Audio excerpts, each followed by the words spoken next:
अली इमाम मनास्तो मनम गुलाम अली हजार जान गिरामी फिदा बनाम अली अली अली। चूंकि हम काफिरों के मोहल्ले में रहते हैं, हम काफिरों के प्रदेश में रहते हैं, हमारे काफिरों का फ्रेंड सर्किल हमारा होता है, इसलिए उनका चेहरा देखते देखते आज हमारा भी चेहरा सूख रहा है। उनको देखते देखते आज हम भी पक्का दुनियादार हो गए हैं। उनकी सोहबतों में रहते रहते हम भी जन्नत को भूल चुके हैं, हम भी आखिरत को भूल चुके हैं, हम भी दुनिया कमाना अपना मिशन बना लिया है। मकान बनाना है, गाड़ी खरीदना है, घर बनाना है, ये सारी चीजें अल्लाह के फकीरों से सवाल करें जो जिन फकीरों ने दुनिया को त्याग करके आलमगीर शोहरत के मालिक हो गए, जिन्होंने दुनिया को त्यागा तो अल्लाह ने इज्जत से नवाजा। हम सबों के भी बाप दादा मरते हैं, लेकिन उन बाप दादाओं की कब्र पे कोई जाता नहीं है। हमारा परदादा है, अगर मैं आपसे सवाल करूं कि परदादा की कब्र कहाँ है, आप नहीं बता पाएंगे। उनकी तारीख विसाल क्या है, आप नहीं बता पाएंगे। लेकिन अगर मैं पूछूं कि मध्य प्रदेश वालों ये बताओ कि सरकार गरीब नवाज कहाँ पैदा हुए, बच्चा बच्चा बोलेगा वो ईरान में पैदा हुए। अगर मैं सवाल करूं उनकी कब्र कहाँ है, बच्चा बच्चा कहेगा उनकी कब्र अजमेर मोहल्ला में है। मैं सवाल करूं कि उनका तारीख उर्स क्या है, आप बताओगे कि 6 रजबुल मुरज्जब को उनका विसाल हुआ है। 6 रजब की छठी शरीफ तारीख विसाल है। तो बच्चा बच्चा अपने परदादा का नाम नहीं जानता है, उनकी कब्र किस कब्रिस्तान में है ये उसको मालूम नहीं है। परदादा के मरने की तारीख क्या है ये पोता को मालूम नहीं है। लेकिन गरीब नवाज कहाँ ईरान और कहाँ ये मध्य प्रदेश, कहाँ बिहार, मगर उनको मालूम है कि वो 6 रजबुल मुरज्जब को पर्दा फरमाए। तारीख उर्स उनकी 6 है। अगर मैं कहूँ गौसे आजम का विसाल कब हुआ, सारा हिंदुस्तान सारी दुनिया बोलेगी। उनका विसाल कहाँ, अजमेर बगदाद मोहल्ला में हुआ। उनका घर कहाँ था, पैदाइशी वतन जीलान यानी ईरान था। वो वहां से बगदाद आए और बगदाद मोहल्ला में उनकी कब्र अनवर है। तारीख विसाल पूछूं सारा बच्चा बोलेगा 11 रबीउल आखिर यानी 11वीं वाले पीर सरकार गौसे आजम है। अगर मैं पूछूं सरकार आला हजरत का विसाल कब हुआ तो आप बोलेंगे सफरुल मुजफ्फर की 25 तारीख थी, जुमा का दिन था, 2:38 पे उनका विसाल हुआ। 2:38 पे। ये तो मुझको भी नहीं मालूम है कि सरकार गौसे आजम का विसाल किस वक्त में हुआ। मुझको नहीं मालूम है कि सरकार गरीब नवाज का विसाल का टाइम क्या था, जो लोग किताबों का सहारा लेना पड़ता है। लेकिन कुछ तारीखें इतनी जबान जद आम हो जाती हैं कि हर बच्चे को वो तारीख याद हो जाती है, क्योंकि ये अभी 100 साल पहले का वाकया है। और कसरत से हिंदुस्तान पाकिस्तान में उर्स आला हजरत हर घर में मनाया जाता है और तकरीरें आला हजरत पे की जाती हैं। इसे लोगों को मालूम है कि जुमा का दिन था, सफर मुजफ्फर की 25 तारीख थी और 2:38 पे आपका विसाल हुआ। चेहरे पे एक नूर चमका और फिर रूह कब से अंसुरी से प्रवास कर गई। तो मैं कहता हूँ हमारे बाप का विसाल कब हुआ ये किसी को मालूम नहीं, दादा का विसाल कब हुआ मालूम नहीं, परदादा की कब्र कहाँ है मालूम नहीं। आखिर इन बुजुर्गों के मज़ारात की बातें लोगों को याद क्यों रहती है, उनके तारीख़ विसाल याद क्यों रहती है, उनका उर्स लोग क्यों नहीं भूलना चाहते हैं। आज गरीब नवाज के विसाल के 1000 साल हो गए, मगर आज तक उर्स उनका शबाब के साथ हो रहा है। गौसे आजम के विसाल के 1000 साल हो गए, उसके बावजूद पूरी दुनिया में उर्स कादरी मनाया जाता है। हमारा बाप तो बस बरसी और 40वां तक याद रहता है, जहाँ 2-4 साल गुजर गए तारीख़ विसाल और बरसी सब खत्म हो जाती है, बच्चा अपने काम में लग जाता है। इस पॉइंट पे आप गौर करेंगे तो बहुत सारे प्रॉब्लम्स का सॉल्यूशन मिल जाएगा, बहुत बड़ा जवाब मिलेगा। और वो जवाब आपके दिमाग के दरीचे खोल देगा, वो जवाब आपके दिल के दरवाजे को खोल देगा, वह जवाब आपके दिमाग और दिल में जो दुनिया हावी है इस दुनिया से नजात मिल पाने और इस दुनिया से दूर रहने का एक सलीका वहां से मिल जाएगा। क्योंकि हम लोगों ने गौर करना ही छोड़ दिया है, हम लोगों ने सिर्फ पागलों की तरह कपड़ा पहनना शुरू कर दिया है। ये हरा बाबा है, हरा कपड़ा पहना हरा बाबा, ये लाल बाबा है, लाल कपड़ा पहना लाल बाबा, ये काला कपड़ा पहना काला बाबा, ये पीला कपड़ा पहना पीला बाबा। जाहिर सी बात है कपड़ा पहनने में क्या लगता है, वहाँ स्टोर रूम में कपड़ा है, मैंने क्या खरीदा 5 मीटर का कपड़ा और मैंने जुब्बा सिलवा लिया, अब काला बाबा ये हो गए। अब कोई गया वहाँ कपड़ा खरीदा, हरी पगड़ी, हरा जुब्बा, हरा मोता, हरा तौलिया, अभी हरा बाबा हो गए। अब दुकान में गया पीला कपड़ा लिया, पीली लुंगी, पीला जुब्बा, पीली घड़ी और और पीली पगड़ी, पीला पट्टा, ये पीला बाबा हो गए। ये कपड़ा खरीद के पहनना ये बहुत आसान काम है जो लोग कर रहे हैं, मगर कड़ाके की सर्दी में नहा धोकर बर्फ काट के वजू करके नमाज तहज्जुद पढ़ना ये किसी किसी का काम होता है, ये पीले बाबे का काम नहीं होता है। नमाज फज्र पढ़ना, बेटे की बारात आए तो भी नमाज अदा करना, या बेटी का जनाजा निकले तो भी नमाज पढ़ना, ये हरा पीला काला बाबा का काम नहीं है। वह पक्का मुस्तफा के वफादार गुलाम का काम है, जिनकी निगाहों के सामने आखिरत रहे, जिनकी निगाहों के सामने जन्नत रहे, जिनकी निगाहों के सामने कब्र का सवाल जवाब रहे, जिनकी निगाहों के सामने मैदान महशर की गर्मी रहे, जिनकी निगाहों के सामने 500 साल की मसाफत के बराबर जो पुल है, पुल सरात, वो निगाहों के सामने रहे, वही ऐसा कर पाएगा कि चाहे बेटे की बारात आए तो भी नमाज न छूटेगी, चाहे बेटी का जनाजा निकले तो भी नमाज न छूटेगी, चाहे कड़ाके की सर्दी हो तो भी ना छूटेगी, या चिलचिलाती धूप हो तो भी नमाज न छूटेगी। कपड़ा पहनना बहुत आसान है, मगर अपने आप को गुनाहों से बचाना बहुत मुश्किल है, अपने दिमाग को कचरे ख्यालात से बचाना मुश्किल है, अपने दिल को वसवसात से बचाना मुश्किल है, बदख्याली से बचाना मुश्किल है, बुरे वसवसात से बचाना मुश्किल है, लालच और हिर्स से सीने को बचाना मुश्किल है, हुब्बे दुनिया, हुब्बे मालो जाह से अपने नफ्स को बचाना मुश्किल है, नफ्स की मुखालफत करना मुश्किल है। और जो नफ्स की मुखालफत न करे, जो हुब्बे दुनिया मालो जाह को सीने से न निकाले, जो आराम तलबी का खात्मा न करे, उस वक्त तक विलायत का दरवाजा उसके लिए बंद रहेगा। इसलिए कि विलायत का दरवाजा वहीं से खुलता है जहां बंदा ये समझ ले मुझसे बड़ा मुजरिम कोई नहीं है, मुझसे बड़ा खाती कोई नहीं है, मुझसे बड़ा गुनहगार कोई नहीं है। जिस दिन वो समझ लिया कि मुझसे बड़ा मुजरिम कोई नहीं है, वहीं से तकवा और नेकी का पहला जीना उसके लिए शुरू हो जाता है। यहाँ तो सारे लोग गुरूर में डूबा है, पीला बाबा काला बाबा है और पूरा सीना घमंड से चूर चूर है कि मेरा बाप ऐसा था, मेरा दादा ऐसा था, मेरा नाना ऐसा था, मेरा परदादा ऐसा था। हाँ, तेरा बाप वली था, तू क्या है शैतान, तेरा दादा वली था, तू क्या है शैतानत का पुतला, तेरा परदादा वली था, तू है झूठा, तू है बेनमाजी, तू है शराबी, तू है पापी, तू है दाढ़ी मुंडा, तू है फासिक, तू है फाजिर। क्या बाप की कब्र बेच के तू पैसा कमाना चाहता है? बाप की कब्र की चादरें बेच के तू पैसा कमाना चाहता है? ये मत बोल कि मेरा बाप ऐसा था। अपना किरदार इतना रोशन कर ले, अपना अखलाक इतना बुलंद कर ले, अपना तकवा इतना रोशन कर ले कि देखने वाला कहे जब तू इतना लाजवाब है तो तेरा बाप। नारे तकबीर, हाथों को उठाकर जवाब दे, नारे तकबीर, नारे रिसालत, खलीफा हुजूर ताजुश शरीया, उर्से तौहीदे मिल्लत। वाह वाह वाह। हमने बुजुर्गों को नहीं देखा, हमने बुजुर्गों की औलाद को देखा। अभी इसी माजी करीब में आपने देखा होगा कि जिस वक्त देखो हर वक्त ज़बान पे तस्बीह जारी है, जब भी देखो चोर और गोंडा मवालिक की सोहबत में नहीं रहते थे, मुफ्तियाने कराम की झुरमुट में रहते थे। जब भी देखा दरसे बुखारी देता देखा, जब भी देखा लाखों की महफिल में फास करता देखा, तन्हाई में देखा, जिक्र अस्कार तहज्जुद पढ़ते हुए देखा।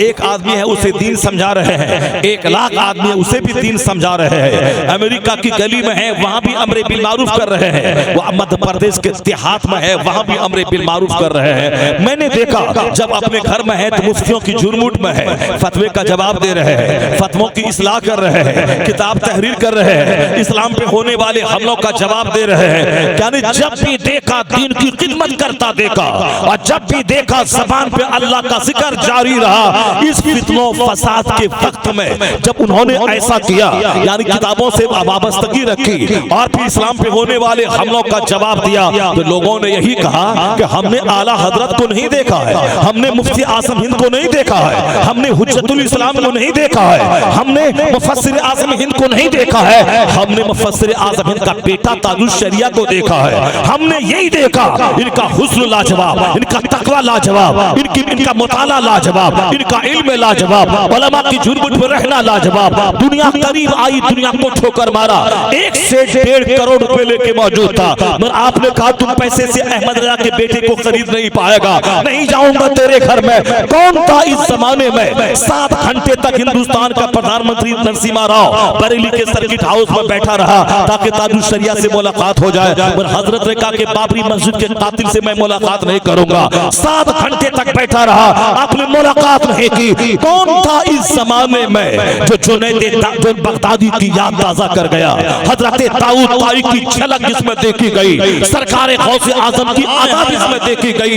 इस दौर का जुनैद, इस दौर का गजाली, इस दौर का राजी, इस दौर का नाइबे गौसे आजम कोई था तो अख्तर रजा का अजहरी की जाते के जिंदाबाद। ये है बुजुर्गों की निशानी, जिनको देखो तो इनके बाप याद आए, जिनको देखो तो इनके दादा याद आए, जिनको देखो तो इनके खानदान के बुजुर्ग याद आए। इसलिए आज जितने लोग हैं जो बाप की चादरें बेच के खाना चाहते हैं, वो सब के सब चाहते हैं कि मेरा चर्चा आला हजरत की तरह हो जाए, मेरा चर्चा मुफ्ती आजम हिंद की तरह हो जाए। नहीं होगा। अल्लाह है, अल्लाह ही सारी दुनिया चलाता है, चाहे दुनिया वाले 1000 नाचे कूदे गाए, मगर अल्लाह रब्बुल इज्जत बंदों को सब कुछ चलने नहीं देता है। 2-4-10 साल के बाद बंदों की लज्जतों का मजाक तवा कर देता है। नहीं देखा तुमने अभी कोरोना काल से पहले लोग कहते थे मुसलमानों को भगा देंगे, मुसलमानों को मार देंगे, मुसलमानों को काट देंगे। चाइना में मस्जिदें जलाई जा रही है, चाइना में कुरान पाक की बेहुरमती की जा रही है, दाढ़ी मुंडवाया जा रहा है। यानी सबको एक इस्लाम से ही दुश्मनी है। लोग शराब पी रहे हैं, कोई दुश्मनी नहीं है, लोग जिना कर रहे हैं, कोई दुश्मनी नहीं है। प्लेटफॉर्म पे एक लड़का लड़की दोनों एक दूसरे के कांधे पे हाथ रख के चूमा चाटी कर रहे हैं, कोई दुश्मनी पुलिस वाले को नहीं है। लेकिन मैं नमाज पढ़ने के लिए मुसल्ला बिछाता हूँ तो मुझको आंख दिखा के बोलता है ये प्लेटफॉर्म है, ये मस्जिद नहीं है, ये एयरपोर्ट है, ये मस्जिद नहीं है। 2-4 जूता मारे चेहरे पे, बदतमीज, बेहया, बेशरम, गलीज, खबीस, मरदूद यहाँ ज़िना कर रहा है और तुम उसको नहीं बोल रहा है। वो शराब की बोतल लेके जा रहा है, उसको नहीं बोल रहा है। और मैं नमाज पढ़ रहा हूँ, तुझे बुरा लग रहा है। मैं सजदा कर रहा हूँ रब्बे कदीर को, जबकि पूरी जमीन अल्लाह की, अल्लाह ने सजदे के लिए मुसलमानों के लिए जायज करार दी है। पूरी जमीन को पाक बना दिया है, जहाँ चाहो मैं सजदा करूँ। मैं सजदा करता हूँ। सजदा करने वाला वो लड़ाई नहीं करता है, सजदा करने वाला वो आंख उसकी खता नहीं करती है, सजदा करने वाला सॉफ्ट और नॉर्मल रहता है। सजदा करने वाले से तकलीफ तुझको नहीं पहुंचेगी, वो तुमको लाभ ही पहुंचाएगा, वो तुम्हारी हमदर्दी ही करेगा, वो जुल्म और क्राइम मिटाता है। मगर जब आदमी की फितरत नापाक हो जाए तो लोगों को सजदा अच्छा नहीं लगता। तो साहब कहीं कोई नमाज पढ़ने सड़कों पे जा रहा है, सड़कों पे साहब 70 घंटे का लोग साहब नाच और गाने की महफिल कर रहे हैं, कोई रोकने वाला नहीं। हम हफ्ते में एक दिन जुमा के लिए मुसल्ला बिछाते हैं सड़क पे, तो सारे पुलिस वाला आके हमें आतंकवादी कहने लगते हैं। पूरी दुनिया में वही तबाही बच गई थी। ये मुसलमान परेशान था कि क्या करें, कैसे जिए, कैसे क्या करें। मुसलमानों की दुआ रंग लाई, इनकी आंख के आंसू के कतरे रंग लाए। जिस अमेरिका को घमंड था इस्लाम के खिलाफ, चाइना को गुरूर था इस्लाम के खिलाफ, हिंदुस्तान के चंद शरीर किस्म के लोग भी अमेरिका यूरोप का देखा देखी इस्लाम दुश्मनी करने में पेश थे। अल्लाह रब्बुल इज्जत ने उसी चाइना की जमीन से एक छोटा सा कीड़ा पैदा किया।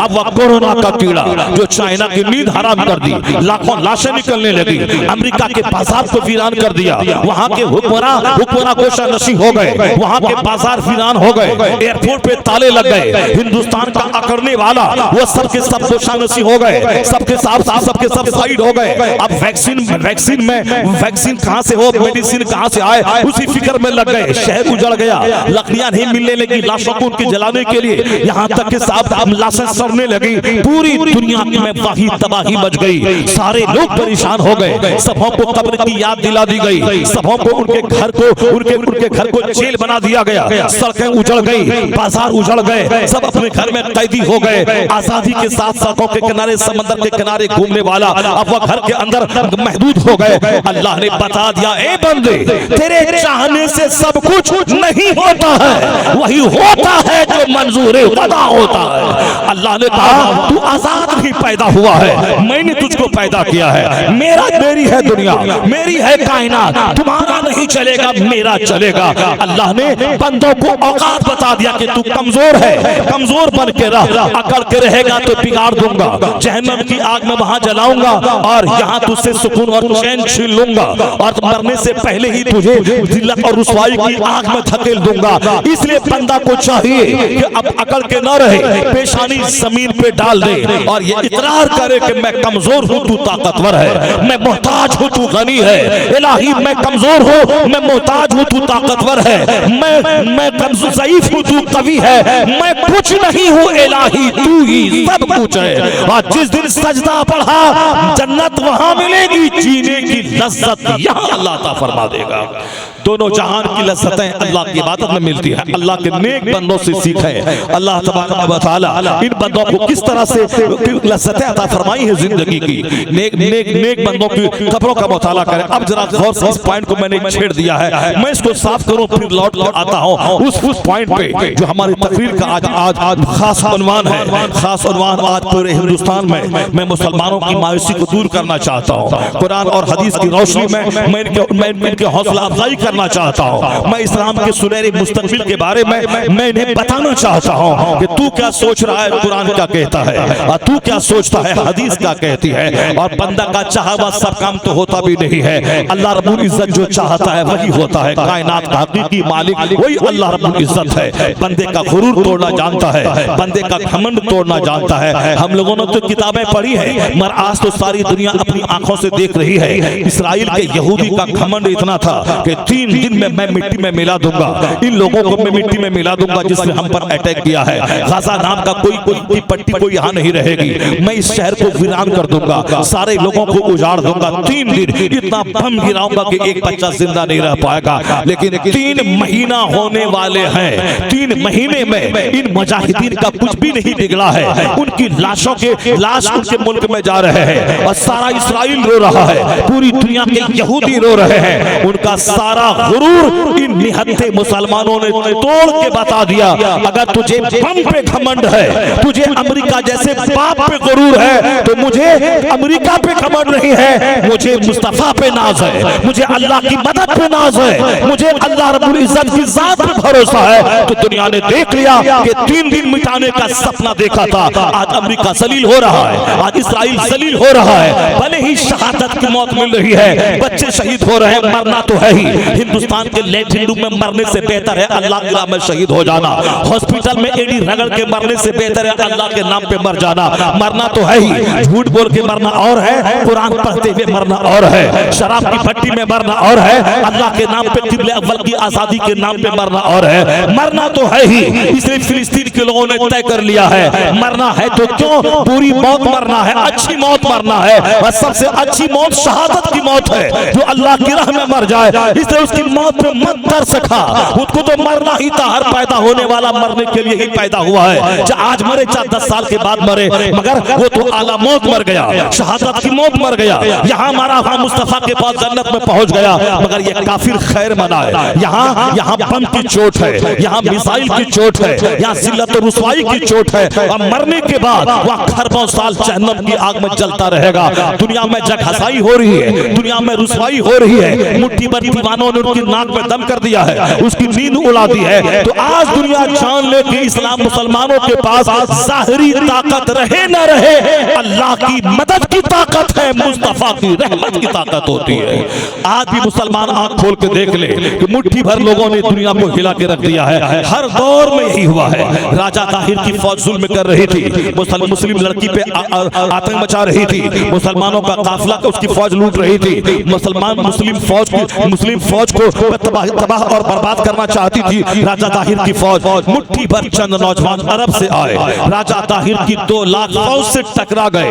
लोग दुनिया ने देखा कि 2-4 हजार जमात मिलके कई लाख फौज को ऐसी पसपाई का सामना करना पड़ा। इस कदर पीछे धकेला। वह नौजवान कहते थे कि मैं क्या करूं, कैसे इनसे लड़ूं। लेकिन वह चूंकि अल्लाह के लिए अरब छोड़ के इंडिया आए थे, वह मुजाहिद बन के आए थे, इस्लाम की तबलीग का पाकीज़ा ख्याल लेके आए थे, मुस्तफा की सच्चा गुलाम बन के आए थे। तो जो एक कदम बढ़ाता है अल्लाह की मदद उसकी तरफ 10 कदम बढ़ जाती है। जो अल्लाह की तरफ चलता है अल्लाह की रहमतें दौड़ के इस्तेमाल करती है। वह नौजवान अरब छोड़ा था, हकीकी बहन नहीं, कलमा पढ़ने वाली एक बहन ने खत लिखा था, मैं राजा ताहिर की फौज में गिरफ्तार हूँ, मुझ पे जुल्म हो रहा है, मैं तुझे इस्लाम का वास्ता देती हूँ, तू अपनी बहन को बचा ले। हमारे जवान को गुटखा खाने से फुर्सत नहीं, बाल जोकरों को रखने से फुर्सत नहीं, नहीं वो मोहम्मद इब्न कासिम से सबक हासिल करे। 18 साल का नौजवान वो चला है अरब छोड़कर अपनी बहन को एक जालिम की कैद से आजादी दिलवाने के लिए।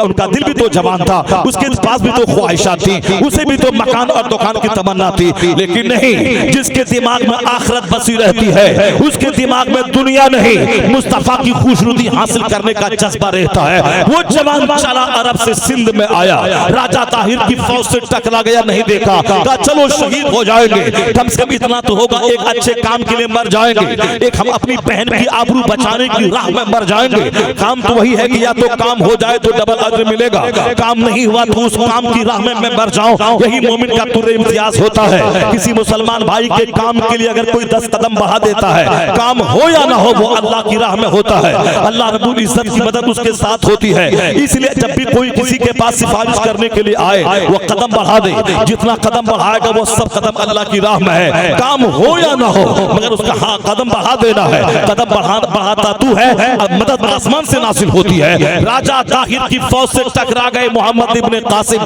रिजल्ट क्या निकला? अल्लाह की मदद ऐसी नासिल हुई, इन चंद नौजवानों ने नक्शा बदल दिया हिंदुस्तान का। अल्लाह रब्बुल इज्जत की खातिर वो हिंदुस्तान आए थे, मुट्ठी भर थे, लाखों फौज से टकरा गए। अल्लाह ने वो मदद की कि 1000 साल तक के लिए मुसलमानों को हिंदुस्तान में कब्जा अता फरमा दिया, दबदबा अता फरमा दिया। 1000 साल सल्तनत मोहम्मद इब्न कासिम की मरहूम मिन्नत है, जो अरब से चल के हिंदुस्तान आके सिंध के राजा ताहिर की फौज से टकरा गया था। तो फतह सिर्फ मेजॉरिटी से नहीं मिलती है, फतह हौसला से मिलती है, फतह हिम्मत से मिलती है। अब जरा गौर से सुनिए, मैं आपसे कहना चाहता हूँ, आज जो हमें कमजोर जिन चीजों ने किया है वो हुब्बे दुनिया ने कमजोर किया है, वो आखिरत का मुर्दा शौक ने मुझे कमजोर किया है, बाल बच्चों की मोहब्बत ने मुझको कमजोर किया है, काफिरों का चेहरा देखते देखते मेरा दिल सियाह हो गया। इसलिए बुजुर्गों ने कहा था, जब भी सुबह करो तुम्हारी नजर कुरान पाक पर पड़े, जब भी सुबह करो तेरी नजर मस्जिद की दीवारों पे पड़े, जब भी सुबह करो तेरी नजर माँ बाप के चेहरे पे मोहब्बत भरी नजर से पड़े। जो माँ बाप का चेहरा मोहब्बत से देखता है हज मबरूर का अज्र मिलता है, जो कुरान पाक को देखता है उसकी आंखें भी रोशन होती, उसका सीना मजबूत होता है। जो कुरान पाक तिलावत करके घर से बाहर निकले शाम तक वो अल्लाह की जिम्मे में रहता है, अल्लाह की जमानत में रहता है। तो सबसे पहले कुरान पाक की तिलावत से मेरे काम का आगाज होता था। सबसे पहले मेरी निगाहें मस्जिदों की दीवार पे पड़े, कुरान के औरात पे पड़े, माँ बाप के चेहरे पे पड़े, आलिमों के चेहरे पे पड़े। जिस तरह डकैतों को देखने के बाद डकैती का ख्याल पैदा होता है, उसी तरह आलिमों का चेहरा देखने के बाद कुरान हदीस के पढ़ने और जन्नत की तैयारी का ख्याल दिमाग में आता है। इसलिए कहा गया कि तुम्हारे बाप ने पैदा किया है, मगर तुम्हारी तरबियत का पूरा हक तुम्हारे आलिम अदा करते हैं, तुम्हारे उस्ताद अदा करते हैं। तो आलिम नफरत की चीज नहीं, आलिम मोहब्बत की चीज है। आलिम का चेहरा देखना, आलिम की सोहबतों में रहना, आलिम के पास बैठना, इससे दिमाग का कचरा साफ होता है, दिल का वसवसात दूर होते हैं, दुनिया की मोहब्बत घटती है, आखिरत का शौक पैदा होता है। यहाँ सुबह उठते ही मैं अखबार पढ़ता हूँ, सुबह होते ही मैं मोबाइल चलाता हूँ, सुबह होते ही काफिरों का चेहरा देखता हूँ, वह देख देख कर इस्लाम के ताल्लुक से मेरा रिश्ता कमजोर होता जा रहा है। यहाँ तक कि नौकरी बहुत बड़ी चीज है, खूबसूरत लड़की बहुत बड़ी चीज है, मकान बनाना बहुत बड़ी चीज है, एक दुकान बना लेना बहुत बड़ी चीज है, एक मॉल बना लेना बहुत बड़ी चीज है, एक गाड़ी खरीद लेना बहुत बड़ी चीज है। जिन चीजों को इस्लाम ने दबाया है, जिसको पांव के नीचे रौंदने का पैगाम दिया है, सच्चाई इख्तियार करने का पैगाम दिया है, हमने वो सारी चीजों को काफिरों का देखा देखी, हमने उन चीजों का हम फरेफ्ता और आशाइश और आशिक हो गए। और कुदरत का कानून देखिए कि जो लोग जीते हैं बाल बच्चों के लिए, जो लोग जीते हैं मकान दुकान के लिए, अल्लाह ताला उनके बाल बच्चों के जरिया उनका नाम भुला देता है। उनके बाल बच्चे बाप का नाम नहीं लेते, इसलिए कि जो जिया है अपने लिए, जो मरा है बच्चों के लिए, उनका नाम 2-4 महीने के बाद बच्चे ही भूल जाते हैं। मरने के बाद बच्चे उसकी प्रॉपर्टी को तकसीम करने में लग जाते हैं। वह फार्मूला सुनिए, क्यों सरकार अजमेर का चर्चा करोड़ों ज़बान पे है। जो जीता है अपने लिए, जो जीता है बाल बच्चों के लिए, उनके बच्चे उसके बागी होते हैं, उनके बच्चे शैतान हो जाते हैं, उनके बच्चे जनाजा पढ़ने के काबिल नहीं रहते हैं। मगर जो जीता है रब के लिए, जो मरता है रब के लिए, जो वतन छोड़ता है रब के लिए, यही वजह है आज मज़ारात औलिया पे करोड़ों की हाजिरी, ये उर्स की तकरीबात, ये उर्स की बहार है। कोई जबरदस्ती उर्स लगाता है और कोई अल्लाह की तरफ से मकबूलियत फिल अर्द रख दी जाती है। पैसा कौड़ी है, जबरदस्ती उर्स लगवा दिया, अल्लाह की तरफ से जो मकबूलियत फिल अर्द रखी जाती है उसमें कभी कमी नहीं पैदा होती। वक्त गुजरता जाता है, उनकी मकबूलियत बढ़ती चली जाती है। सरकार गरीब नवाज, सरकार आला हजरत, सरकार मुफ्ती आजम हिंद, सरकार मखदूम बख्तियार काकी, हुजूर महबूब इलाही, ये वो बुजुर्गान दीन है। उनके मुरीदों ने जबरदस्ती मजार नहीं लगाया है, उनके बुजुर्गों ने पैसा इस्तेमाल करके जबरदस्ती गुंबद नहीं बनाया है, बल्कि अल्लाह की तरफ से लोगों के दिल में बात डाल दी गई है। क्यों? इसलिए कि वह पैदा हुए ईरान में, उन्होंने इल्म हासिल किया, दीन की तबलीग के लिए अपना वतन छोड़ दिया। हम लोग वतन छोड़ते हैं पैसे के लिए, मगर गरीब नवाज ने वतन छोड़ा अल्लाह के लिए। वो अपना ईरान छोड़ा, हिंदुस्तान आ गए, जमीन नहीं खरीदी, मकान नहीं बनाया, रात दिन एक ही फिक्र है कैसे इस्लाम फैले, कैसे लोग मुस्तफा के गुलाम हो, कैसे लोग नेक बने, कैसे इस्लाम की तबलीग हो, कैसे कुफार और मुशरिकीन कलमा पढ़ के मुस्तफा के गुलाम बने। यही फिक्र रात में रहती थी, यही फिक्र दिन में रहती थी। और इसी फिक्र में 97 साल की उम्र गुजार के 90 लाख मुशरिकों के सीने में इस्लाम का नूर अता कर गए। तो अल्लाह के दीन का काम उसने किया। उन्होंने रात की नींद कुर्बान की, उन्होंने दिन का सुकून कुर्बान किया।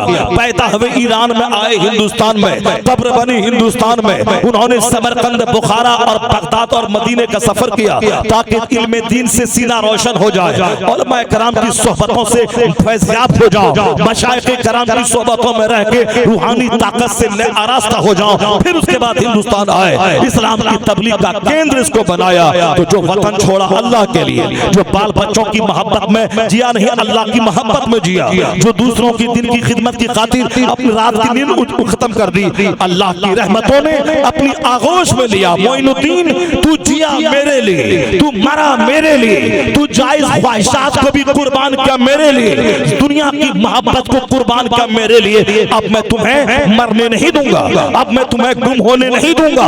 अल्लाह ने मोइनुद्दीन अजमेरी को अजमेर से उठाया और शोहरत के उस आसमान पे पहुंचा दिया कि आज 1000 साल के बाद भी करोड़ों लोग हैं जो उनकी कब्र पे हाजिरी देते हैं, फातिहा पढ़ते हैं, ताकि दुनिया जान ले जो अपने बच्चों के लिए जीता है उनका बच्चा उनको भूल जाता है, लेकिन जो रब के लिए जीता है रब करोड़ों दिलों में उनकी मोहब्बत अता कर देता है। A man who dedicates his life for the sake of Allah, जो आदमी अपना जीवन अल्लाह के लिए डेडिकेट कर देता है। इज्जत देने वाला तो अल्लाह है, शोहरत देने वाला तो अल्लाह है।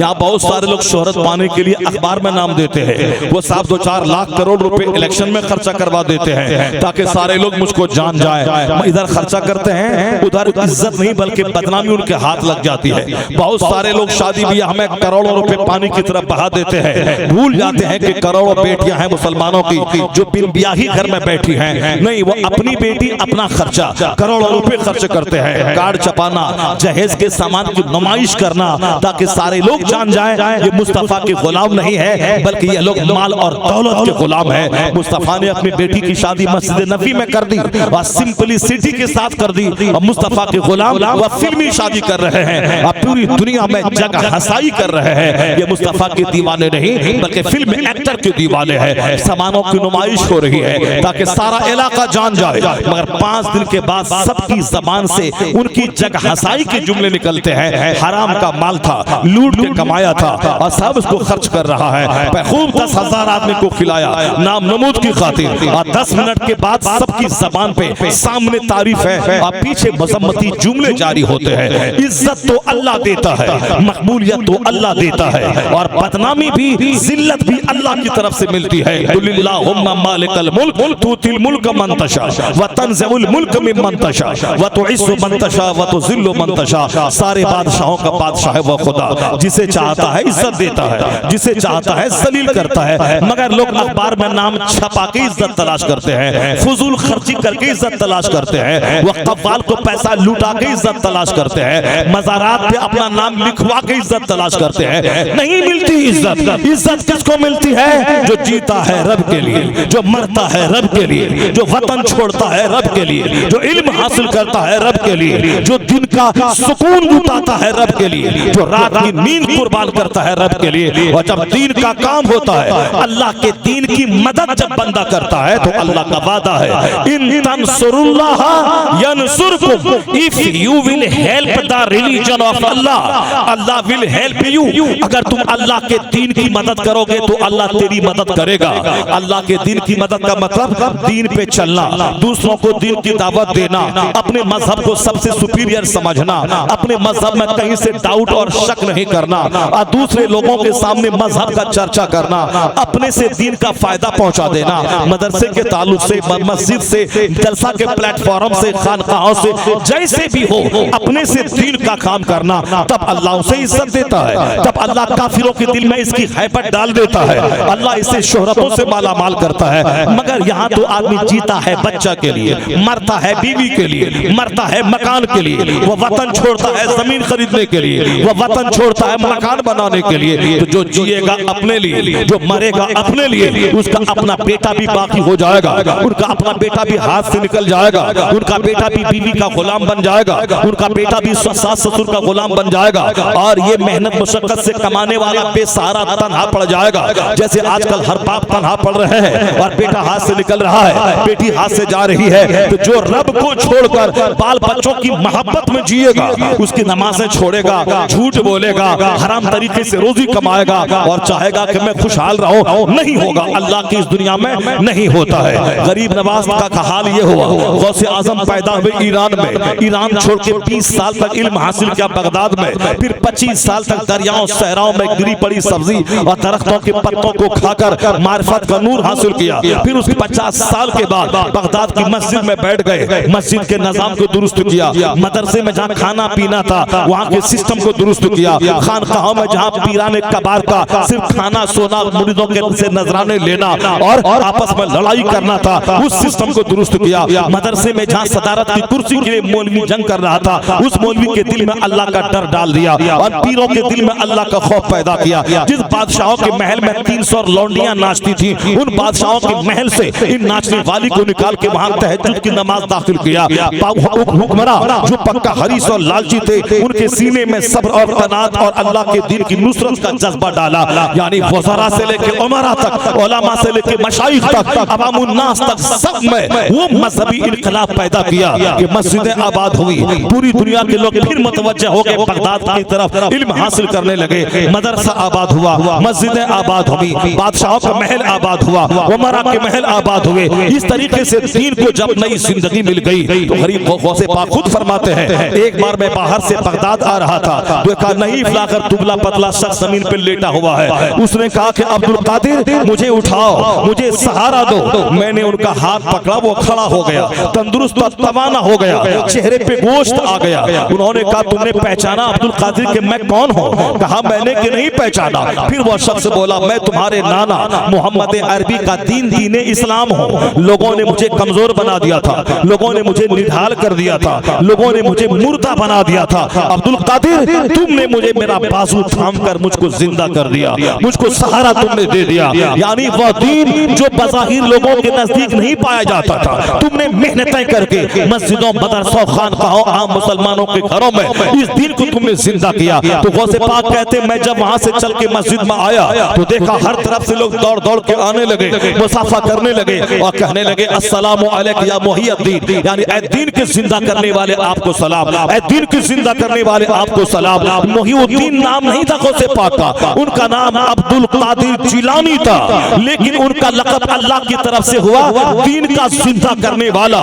जब तो दीन के लिए जिया, न घर बनाया, न मकान बनाया, न वापस दौड़ फिर जिलान गया, वहां प्रॉपर्टी खरीदी, बाग खरीदा, बगदाद होके ही रह गए, पैदा हुए वहां, माँ बाप की कब्र है वहां, वो चले आए बगदाद, सारी जिंदगी दीन की खिदमतों में गुजार दी। तो अल्लाह ने क्या कहा, तुमने अल्लाह के दीन की मदद की है, अब अल्लाह तेरी मदद करेगा। ऐसी मदद किया कि 1000 साल गुजरने के बाद 50 करोड़ लोगों के नाम के साथ लफ्ज़ कादरी जुड़ा हुआ है। फला कादरी, फला कादरी, फला कादरी, कादरी मंजिल, मदरसा कादरिया, खानकाह कादरिया। कादरिया का है अब्दुल कादिर से कादरी है, अब्दुल कादिर से कादरिया है। गौसे पाक अकेले थे अब्दुल कादिर। ये 50 करोड़ कादरी दुनिया में मौजूद है। ये अल्लाह की तरफ से ऐसी मदद मिली कि तुम मेरे दीन की तुमने मदद की, मेरे दीन को तुमने जिंदा किया। अब कयामत तक अब्दुल कादिर तेरा नाम जिंदा रहेगा। जो जीता है रब के लिए, अल्लाह उसका नाम मरने नहीं देता, जमीन से उठा के करोड़ों दिलों की धड़कन बना देता। नारे तकबीर, नारे रिसालत, उर्से तौहीदी। सुभान अल्लाह, सुभान अल्लाह। मैंने इस टॉपिक को इसलिए टच किया है कि आज कब्र में धागा बांधने वाला, खानकाहों में तागा बांधने वाला, रत जगाई मजार उर्स पे करने वाला, ये तो बहुत है। तागा बांधना तो बहुत आसान काम है। आए मजार पे तागा बांधा, मेरा फला काम पूरा हो जाए। यानी जिसने दुनिया को तलाक दिया, जो जी भर की सूखी रोटी भी नहीं खाई, जो रात में 3 घंटे की नींद गहरी नहीं लिया, उनकी कब्र पे आके हम मकान मांगते हैं, बच्चा मांगते हैं। उनकी कब्र पे आके हम दौलतों के अंबार मांगते हैं। जहाँ तकवा मांगना चाहिए, जहाँ परहेजगारी मांगनी चाहिए, जहाँ नमाज पढ़ने की मोहब्बत मांगनी चाहिए, उस उनकी फकीर की कब्र पे दुनिया मांगी जाती है। हमने मज़ार पाक को धागा बांधने का जरिया बना दिया, दुनिया मांगने का जरिया बना दिया। हमने नहीं देखा कि उनकी जिंदगी कैसी थी, वो उन्होंने जिंदगी कैसे गुजारी, उनको एक 80 साल जिंदगी किस कदर मुसीबतों पे सब्र करने से इबारत है, हमने कभी उनकी जिंदगी का मुताला नहीं किया। बस इतना ही चाहिए कि मैं आ गया, मिन्नत मांगी, बेटा नहीं हुआ था, बेटा हमको मिल गया। ये नहीं, कब्र से आवाज ये आ रही है, दुनिया में जीना तो जीते तो सब है, मगर अच्छी जिंदगी गुजार ताकि तेरे बच्चे वफादार हो, अच्छी जिंदगी गुजार ताकि बेटियों को देख के आंखें ठंडी हो, अच्छी जिंदगी गुजार ताकि पड़ोसी को देखो तो चेहरे पे गुस्सा नहीं आए, मोहब्बत की लकीरें आ जाए, घर में मन लगे, मस्जिद में मन लगे, खानकाहों में मन लगे, समाज में मन लगे। आज ना मस्जिद में दिल लग रहा है, ना घर में दिल लग रहा है, ना खानकाहों में दिल लग रहा है, ना कब्रिस्तान में दिल लग रहा है। कब्रिस्तान में लड़ाई झगड़े हैं, वहां सब मुर्दा दफन करने के नाम पे लड़ाई है। मुर्दा को दफन करने आया है, अपनी मौत याद करना चाहिए, वहां पॉलिटिकल चर्चा लेके बैठ गया है। मस्जिद में आया है, वहां सजदा इबादत तिलावत करना चाहिए ताकि मोमिन को मजा मिले। मस्जिद में वो सच मस्जिद में वो सियासत की पोटली लेके बैठ गया है, गीबत की पोटली लेके बैठ गया है। ये मौलाना ऐसा, वो मौलाना ऐसा, ये पीर ऐसा, ये फकीर ऐसा, ये मुअज्जिन ऐसा। हमने मस्जिद के तक़द्दुस को पामाल किया, हमने कब्रिस्तान की हुर्मत को पामाल किया, हमने मदरसे को लड़ाई का अड्डा बना दिया। हमने अपने घरों में बाप हाजी अकेला नमाज पढ़ता है, 4 जवान बेटे हैं, बाप की नानी मरे, उन चारों बेटों को नमाज पढ़वाए। 4 बहू है घर में, इनकी नानी मरे कि उस बहू से नमाज पढ़वाए। तुम कमाता है, तुम घर बनाता है, तुम खिलाओ, तुम जन्नत जाओ, हमको जैसे जीना है जीना है। हाजी साहब दाढ़ी टोपी लेके अलग बैठे हैं, यहाँ घर में डांस चल रहा है, हिजड़े का नाच हो रहा है, वहाँ साहब बर्थडे पार्टी में केक काटा जा रहा है। यहूद और नसरानी क्रिश्चियनों की तहजीब की महफिलें सजाई जा रही है, और फिर ये रोया जा रहा है कि अल्लाह कहाँ है, रसूलुल्लाह कहाँ है, अल्लाह की मदद कब नाजिल होगी, मुसलमान जलील हो रहे हैं, अल्लाह कहाँ है। ये बोलना बेकार है कि अल्लाह कहाँ है। अल्लाह तुम्हारी शहे रग से भी ज्यादा करीब है। मुस्तफा हर मोमिन के सीने में, मुस्तफा की रूह हर मोमिन के घर में मौजूद है। गौसे आजम अपनी कब्र से मुश्किल कुशाई और करने के लिए तैयार है, मगर ये बता दे कि तू कहाँ खड़ा है, तेरा घर कहाँ खड़ा है, तेरे बाल बच्चे कहाँ खड़े हैं। या मत बोल अल्लाह कहाँ है, या बोल के तू कहाँ खड़ा है, तेरी शादी कहाँ खड़ी है, तेरी तहजीब कहाँ खड़ी है, तेरे बच्चे कहाँ खड़े हैं। आज तू बदल जा, खुदा की रहमतें इस्तेमाल करने को तैयार है। इकबाल की ज़बान में हम तो माइल पर करम है, कोई साइल ही नहीं, राह दिखलाए किसे कोई रहरवे मंजिल ही। सुभान अल्लाह, सुभान अल्लाह। किसे रास्ता दिखलाए, किसे रास्ता दिखलाए, कौन है? कोई तो दुआ करने वाला नहीं है, कोई तो रास्ता का साइल नहीं है, सब दुनिया का साइल है, सब दुनिया के पीछे पागल हैं। अल्लाह हमारी शहरक से भी ज्यादा करीब है। मैं कुरान करीम की एक आयत की तिलावत करता हूँ, उसको गौर से सुनिए, उसका पस मंजर, उसका बैकग्राउंड आप गौर से कीजिए, आपके दिमाग में उभरने वाले 10-20 सवाल का जवाब आपको मिल जाएगा। अब तो आपको एक सवाल का जवाब मिल ही गया कि क्यों अल्लाह के वलियों के मज़ारात पे लाखों करोड़ों की भीड़ होती है और क्यों हम लोग अपने ही बेटे की वफादारी से महरूम हैं और हमारा बेटा भी अपना नहीं है। वजह सिर्फ है दुनिया अल्लाह चलाता है, अल्लाह के कानून की बालादस्ती दुनिया में है। जो इस कानून की मुखालफत करके मनमाने ढंग से जिएगा उसको अल्लाह चलने नहीं देगा। मतलब जिन बुजुर्गों ने आज नेकनामी की दौलत हासिल की है उन्होंने जिंदगी का एक एक लम्हा कीमती समझकर खुदा के दीन की खिदमत में उन्होंने गुजार दिया। तो जन्नत वहां मिलेगी, शोहरत यहाँ मिली, मकबूलियत यहाँ मिली। और जो लोग सिर्फ दुनिया दुनिया करते रहे, पैसा कौड़ी मकान दुकान, उनकी कब्रों पे जानवर चरता है, उनकी कब्र पे उनका बेटा नहीं जाता है, उनकी कब्र पे जानवर पेशाब कर रहे हैं। लेकिन जो किराए के घर में रहा, जो झोपड़ी में रहा, दीन का काम किया, उनकी कब्रों पे जानवर नहीं चलता है, उनकी कब्रों पे चादरें चढ़ाई जाती है, उनकी कब्रों पे मुश्क डाला जाता है, उनकी कब्रों पे कस्तूरी लगाई जाती है, उनकी कब्रों पे करोड़ों लोग हाजिर होकर कुरान पढ़कर उनके दर्जात की बुलंदी की दुआ करते हैं। उनकी कब्र मरजाए खलाइक बन जाती है, उनकी कब्र हाजत रवाई का सबसे बड़ा जरिया हो जाता है, उनकी कब्र अवामुन नास और उलमा सबके लिए मरकज़ी अकीदत बन जाती है।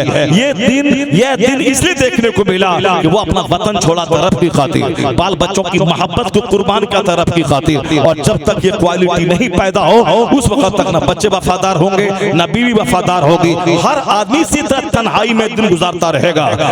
घर मेरा है, बीवी मेरी नहीं है, मेरा बच्चा है, मैं बाप हूँ, बच्चे हमारे नहीं, वो दूसरों के हैं। वह दूसरों से एक एक घंटा तक फोन से बात करते हैं, आपसे झुंझला के बात करते हैं। वह दूसरों की मोहब्बत उनके पास 2-4 दिन का टाइम है और आपसे मिलने के लिए उनके पास 1 घंटे का टाइम नहीं है। आप झुंझला के कहते हैं कि क्यों इन बच्चों को मैंने पैदा किया, बेहतर था कि मेरी बीवी पांच रहती, ये पैदा ही ना होता। इनके पैदा होने के बाद कलेजा को ठंडक मिलनी चाहिए। और आज हमारी जिंदगी इनकी वजह से अजीरन बनी हुई है, इनकी वजह से हमें तकलीफों का सामना करना पड़ रहा है। बेइज्जती नाक कट रही है। ये बच्चे जवान हुए दूसरों के साथ भाग गए, 7 नस्ल तक जो इज्जत थी सारी इज्जतों को मिट्टी में मिला दिया। ये बेटी है 9 महीने तक माँ ने पेट में रखा, 2 साल तक खूने जिगर पिलाया, 10 साल तक नर्स की तरह उसके पेशाब के वाले कपड़े को धोया। जहाँ वह 12-15 साल की हो गई दूसरे मर्दों से दिल लगा के घर से भाग गई। तो जहाँ बरस की नाक कटवाने वाली औलाद पैदा हो वहाँ दिल कैसे लगेगा?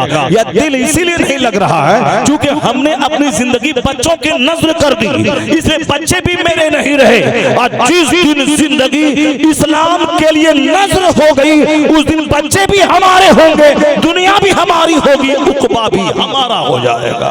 यही है कुदरत का कानून, यही है खुदा का कानून। और इसी ज़ाब्ते से दुनिया चल रही है। जिन बुजुर्गों के पास अपना घर तक नहीं था आज करोड़ों घर में उनकी फातिहा हो रही है, उनके लिए हाथ उठ रहे उनके सारे सवाब के लिए। ये वही है जिसने अपनी रात की नींद कुर्बान की अल्लाह के लिए। और जो सिर्फ अपने लिए जीता हो उसे सिवाय रुसवाई के कुछ हाथ नहीं आएगा। और जो रब की खातिर जीता हो उसे इज्जत यहाँ मिलेगी, जन्नत वहाँ मिलेगी। अब जरा सवाल है कि आखिर दुनिया में इस वक्त मुसलमानों की रुसवाई क्यों हो रही है? और जिस दुनिया को जलील समझा गया है उस दुनिया की मोहब्बत इस तरह सीने में क्यों वारफ्ता हो गई है? सारे लोग दुनिया पे रीच क्यों रहे हैं? उसका एक जवाब है कि हमने अखबार पढ़ा है, कुरान नहीं पढ़ा है। हमने दुनिया वालों की कहानी पढ़ी है, हमने गांधी को पढ़ा है, हमने हिटलर को पढ़ा है, हमने मसूलिनी को पढ़ा है, हमने अम्बेडकर को पढ़ा है, मगर हमने मुस्तफा को नहीं पढ़ा है। जबकि पैगंबर आजम की जिंदगी का मुताला करने के बाद डॉक्टर बर्नार्ड शॉ जो यूरोप का सबसे बड़ा पढ़ा लिखा आदमी है, उनका स्टेटमेंट है क्योंकि हमारे बच्चे मुस्तफा को नहीं पढ़ते, वह हिंदुओं को पढ़ते हैं, वह मुश्रिकों को पढ़ते हैं, इसलिए इनको अपने मजहब में शक नजर आ रहा है और मजहब से दामन झटक के वह दूसरों की तरफ जा रहे हैं। मगर यूरोप का दानिश्वर बर्नार्ड शॉ कहता है, वह कहते he must be called the saviour of humanity if a man like him were to assume the dictatorship of the modern world he must succeed in solving its problems। वह Bernard Shaw Christian क्या कहता है? वह कहते हैं मोहम्मद अरबी सिर्फ मुसलमानों के मुहाफिज का नाम नहीं है, वह तो मानवता के रक्षक का नाम है, इंसानियत के मुहाफिज का नाम है। दुनिया मसाइल से जूझ रही है, प्रॉब्लम है दुनिया में, कहीं आग है, कहीं लड़ाई है, कहीं झगड़े हैं, कहीं वोट के नाम पे, कहीं लैंग्वेज के नाम पे, कहीं बिरादरी के नाम पे, कहीं रंग के नाम पे, कहीं क्रीड के नाम पे, कहीं नेशन के नाम पे जंग है। बर्नार्ड शॉ क्रिश्चियन बहुत बड़ा पढ़ा लिखा आदमी वो कहता है कि इन सारे मसाइल से जूझती हुई दुनिया को नजात मिलेगी, एक वाहिद रास्ता है, if a man like him were to assume the dictatorship of the modern world he must succeed in solving its problem. वो कहते हैं अगर दुनिया मोहम्मद अरबी को अपना रहनुमा मान ले और उनकी क़यादत की रोशनी में अपने मसाइल का हल ढूंढे तो सारे मसले का हल निकल आएगा और ये आग से भरी हुई दुनिया जन्नत का टुकड़ा बन जाएगी। ये कोई मौलाना नहीं बोलता है, ये कोई पीर फकीर नहीं बोल रहा है, ये बोल रहा है क्रिश्चियन, हिंदुस्तान का नहीं बल्कि यूरोप का, मामूली नहीं बल्कि बहुत पढ़ा लिखा, जिनकी किताबें हिंदुस्तान की हजारों दरसगाहों में कॉलेजेस में चलती हैं। इतना बड़ा पढ़ा लिखा आदमी पैगंबर आजम के बारे में मुताला करके अपने हार्ट्स की फीलिंग को एक्सप्रेस किया है। जो पढ़ेगा वही जानेगा कि सच्चाई क्या है। जो नहीं जो पढ़ेगा शाहरुख खान को वह 24 घंटे मुंह में गुटखा रखेगा, जो पढ़ेगा कोहली को वह जोकरों की तरह दाढ़ी रखेगा, जो पढ़ेगा सलमान खान को वह तारी मोच मुंडा के एक्टर बनना चाहेगा, जो पढ़ेगा किसी नेता को वह सफेद कपड़ा पहन करके वह चोर और झूठा बनना चाहेगा। तो जो जिसको पढ़ेगा वह उसी का गुलाम बनेगा। और ये भी सच है कि जो मुस्तफा को पढ़ेगा वह फिल्म हस्ती का गुलाम नहीं, मोहम्मद अरबी का गुलाम बन जाएगा, मोहम्मद अरबी का गुलाम बनेगा। और जहाँ गुलाम में मुस्तफा बना वो दुनिया का इमाम बन जाएगा। अल्लाह सल्तनत देने को तैयार है, अल्लाह हुकूमत देने को तैयार है, मगर ये लेने को तैयार है काम। मसला मैंने पैदा किया है, मुसीबतें हमने खुद से मोल ली है। अल्लाह का कानून मुलाहजा कीजिए, जिस दुनिया की खातिर मैं रीझता हूँ, जिस दुनिया की खातिर मैं परेशान होता हूँ, जो दुनिया हमारी जिंदगी का सबसे बड़ा मकसद बनी हुई है, वो दुनिया को अल्लाह ने जलील किया है और जलीलों को ज्यादा दिया है और हमारी नजर उसी दुनिया के हुसूल पे है। इसीलिए हमारी इज्जत गई, हमारा वकार गया, हमारी मस्जिदें हाथ से गई, हमारे मदरसे गए, हमारी खानकाहें गई। यानी मस्जिदें जाने से इस्लाम नहीं जाएगा, खानका मिटने से इस्लाम नहीं मिटेगा, हम बेइज्जत होने से इस्लाम बेइज्जत नहीं होगा।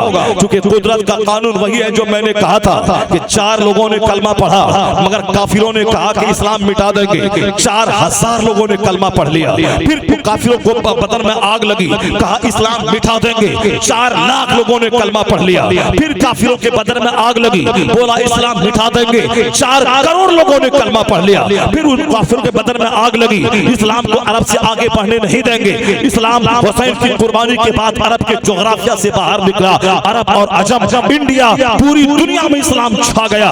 तो आज 200 करोड़ लोग जो मोहम्मद अरबी के गुलाम है, यह इस बात की दलील है कि दुश्मनी जब जब तेज हुई है तब तब मुस्तफा के दीवानों की तादाद में इजाफा हुआ है। पहला दिन 4 लोगों ने कलमा पढ़ा और आज की तारीख में 200 करोड़ कलमा पढ़ने वाले हैं। यह इस बात की दलील है कि दुश्मनी होती है होने दे, और जब जब दुश्मनी बढ़ती है तब तक मुस्तफा के कलमा पढ़ने वालों की तादाद में इजाफा होता चला जाता है। क्योंकि दुश्मनी बढ़ती है, इस्लाम का तजस्सुस बढ़ जाता है, मुताला करने वाले बढ़ जाते हैं, और जहाँ मुताला बढ़ा तो सिवाय मुस्तफा की गुलामी के कोई रास्ता नहीं रह जाता है। इसलिए आज दुनिया में इस्लाम का मुस्तकबिल बड़ा रोशन है, क्योंकि लोगों को सुकून की तलाश है, लोगों को सच्चाई की तलाश है, लोगों को हक की तलाश है, और इस प्यास को सिवाय इस्लाम के कोई मजहब बुझा नहीं सकता। यही वजह है कि बर्नार्ड शॉ ने कभी कहा था, if any religion has a chance of ruling over England nay Europe within the next 100 years it is Islam.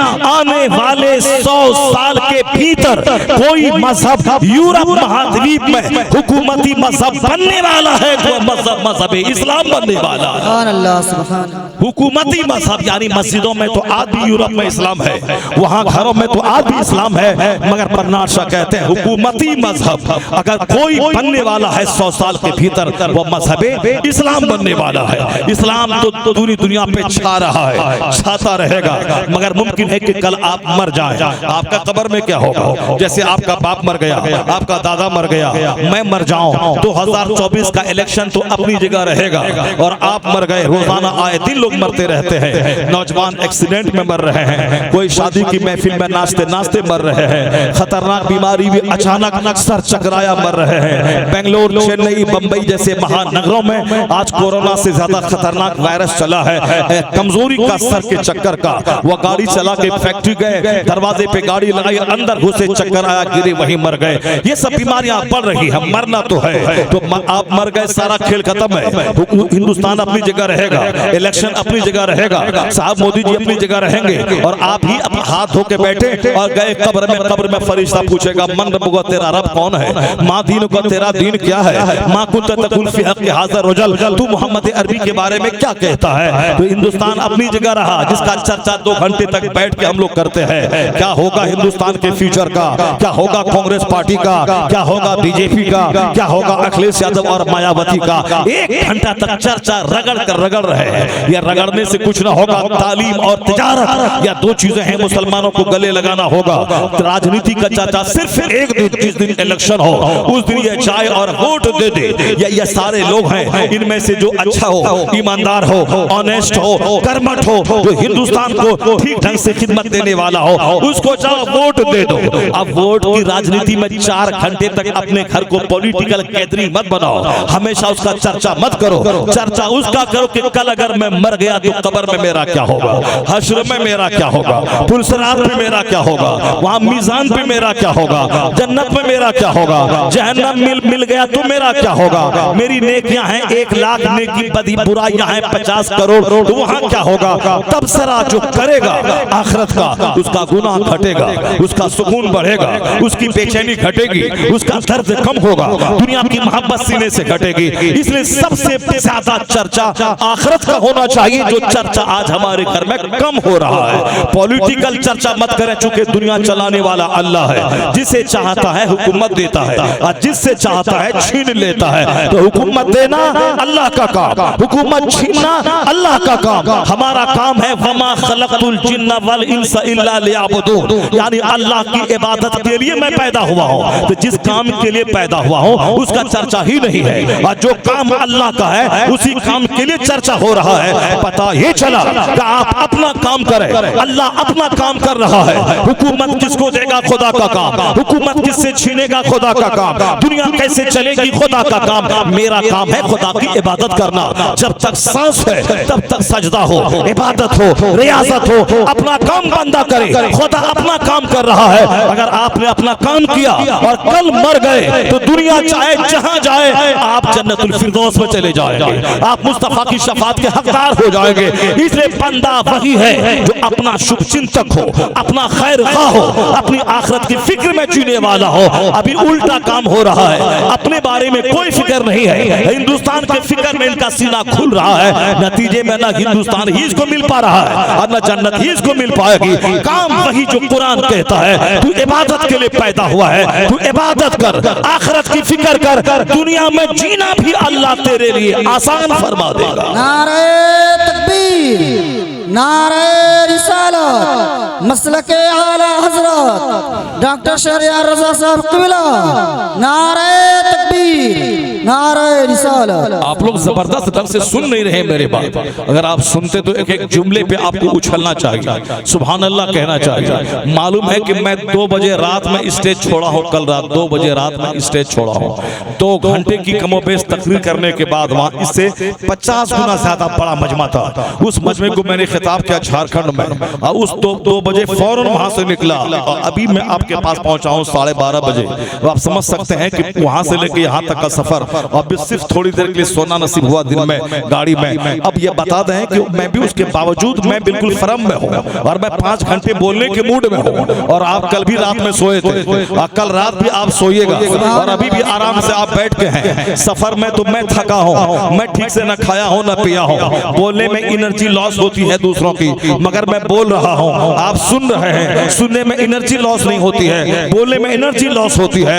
Energy loss ना सुनने में होती है ना बोलने में होती है। कोई झूठ बोले तो एनर्जी खत्म होती है, कोई कुरान हदीस बोले एनर्जी बढ़ती चली जाती है। जरा जोर से बोले सुभान अल्लाह, हाथ उठा के बोले ला इलाहा इल्लल्लाह, और जोर से बोले मोहम्मदुर रसूलुल्लाह सल्लल्लाहु अलैहि वसल्लम। मुर्दा बन के मत बैठ के जलसे में, जहां कुरान हदीस की बात हो जिंदा बन के रहिए, खूब ज़बान से सुभान अल्लाह बोलते रहिए, दरूद पाक का जिक्र करते रहिए। यही वो छोटा सा मजमा है जहां जन्नत का जिक्र हो रहा है। उनके 5 लाख के मजमे से बेहतर है जहां आखिरत आखिरत नहीं, जहाँ दुनिया का चर्चा हो रहा है, जहाँ राजनीति का चर्चा हो, जहाँ सड़क बिजली पानी का चर्चा हो, मुमकिन है कि जहाँ झूठ बोला जाता हो वहाँ नहुसत टपकती है, और जहाँ सच बोला जाता है वह मजलिस जन्नत का टुकड़ा बन जाती है। जहाँ चंद लोग बैठकर अपने खालिक को याद करते हैं, कुरान हदीस सुनते हैं, उस महफिल को चारों तरफ से फरिश्ते घेर लेते हैं। उस मस्जिद की उस जलसे की रिपोर्ट अल्लाह की बारगाह में पेश होती है। अल्लाह ताला कहता है फरिश्तों गवाह रहो, जो नींद कुर्बान करके अपने घर से चलकर मुसलमानों के बीच जमीन पर बैठकर जो मेरा चर्चा मेरा जिक्र कर रहा था, फरिश्तों गवाह रहो कि मैंने उन सबों को बख्श दिया है। सुभान अल्लाह, उन सबों को बख्श दिया है। और कहा कहता है फरिश्ता इलाही, उस महफिल में एक बंदा ऐसा भी था जो जिक्र करने नहीं आया था, वह दूसरा काम से आया था, चाहे मेला देखने आया हो, ठेला देखने आया हो, मगर जिक्र हो रहा था, वो भी महफिल में बैठ गया,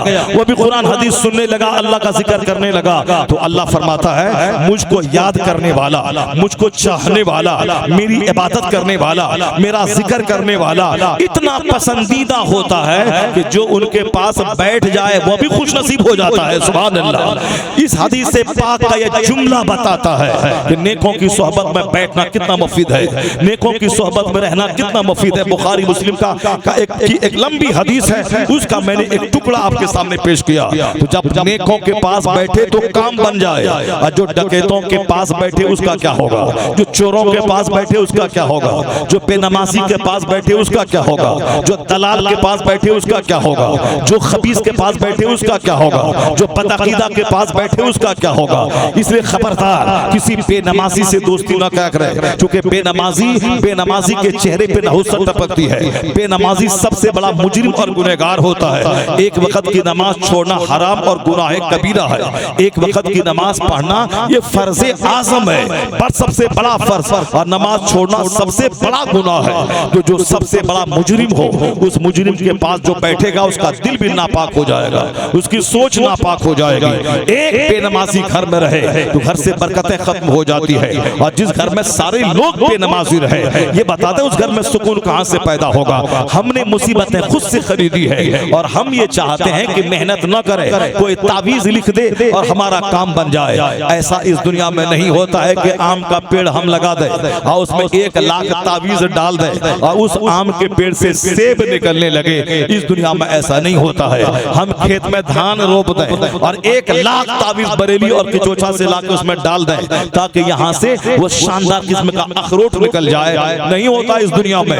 मैं आलू का पौधा लगा दूं और ये कहूँ कि यहाँ से पिस्ता दाना निकल जाए, नहीं होता इस दुनिया में। मैं गेहूं बोल दूं और सोचूं यहाँ से बासमती चावल निकल जाए, नहीं होता इस दुनिया में। मैं लगाऊं अमरूद का पेड़ और सोचूं कि यहाँ से सोना निकल जाए, इस दुनिया में नहीं होता। जब 50 लाख ताबीज डाल दें। आज मुसीबतें हमारी बदअमली की वजह से आई है, और हम चाहते हैं कि तावीज से इसका हल हो जाए। न मेहनत करनी पड़े, न दुआ पढ़ना पड़े, न नमाज पढ़नी पड़े, सिर्फ पीर साहब एक तावीज दे दें ताकि मेरा काम बन जाए। तो पीर साहब की तावीज आम के पेड़ में डाल दे और कहे कि तावीज की बरकत से इसमें सेब निकल आएगा, नहीं निकलता। बस दिल बहलाने की चीजें हैं। तावीज लेना चाहिए वो अलग बात है, हराम नहीं है, मगर जो चीजें इबादत रियाजत और अपनी मेहनतों से हासिल होती है उनमें ठहराव होता है। तावीज का जुज़वी असर होता है। असल है अपना वजीफा पढ़ना। जो दुश्मनों से परेशान हो वह रोजाना रात में ईशा की नमाज के बाद 100 बार एक वजीफा पढ़ा करे, 100 बार 111 बार पढ़ा करे। दुश्मन का हौसला पस्त हो जाएगा, दुश्मनी उसकी धीमी हो जाएगी और दुश्मनों से नजात मिल जाएगी। मगर डेली उसको 111 बार पढ़ना ये तो मुश्किल है। अब बोलता कि हजरत एक तावीज दे दीजिए। तावीज दिया, थोड़ा सा दिल खुश हो गया और उसका कोई फायदा नहीं होता। 4-10 दिन के बाद फिर मामला वैसे ही पड़ा हुआ है। खुद से मेहनत करना। जो चाहता हो कि मेरे घर से शैतान का बसेड़ा खत्म हो जाए, उसे चाहिए कि 40 दिन तक अपने घर में सूरह बकरा की तिलावत खुद से करे। दूसरे मौलवी से न करवाए, दूसरे हाफिज से न करवाए, क्योंकि हाफिज इसी लालच में पढ़ेगा ताकि 40 दिन पूरा होने के बाद 11,000 रुपया आप उनको देंगे, एक कपड़ा भी उनको देंगे, इसी लालच में पढ़ेगा। तो जो लालच में कुरान पढ़ेगा उसकी बरकतें समझ में नहीं आएंगी, और वो कायदे से नहीं पढ़ेगा, चूंकि 2.5 पारा पढ़ने में 2.5 घंटे 1.5 घंटा लग जाता है। वो तो चाहेगा कि आधा घंटा ही में पूरा सूरह बकरा पढ़ के चले जाए। अपना जो पढ़ेगा कि मेरे घर में शैतान का अड्डा है, मेरे घर के लोग मुश्किलात के शिकार है, इसलिए अब मुझे खत्म करने के लिए सूरह बकरा पढ़ना है, ये ज़बर ज़ेर पेश सब ठीक से पढ़ेगा और हुरूफ की अदायगी ठीक से करेगा, कहीं भी एक लफ्ज को नहीं छोड़ेगा, क्योंकि अपना घर है। अपने घर में पढ़ने से जो उसको दिलचस्पी होगी वो किसी दूसरे आदमी के पैमाने से नहीं पैदा हो सकती है। जिसका बेटा मर गया हो वो जो रोएगा उसके रोने में, और किसी को 10 रुपया दे के जो रोलाया जाएगा उसके रोने में कितना फर्क होगा।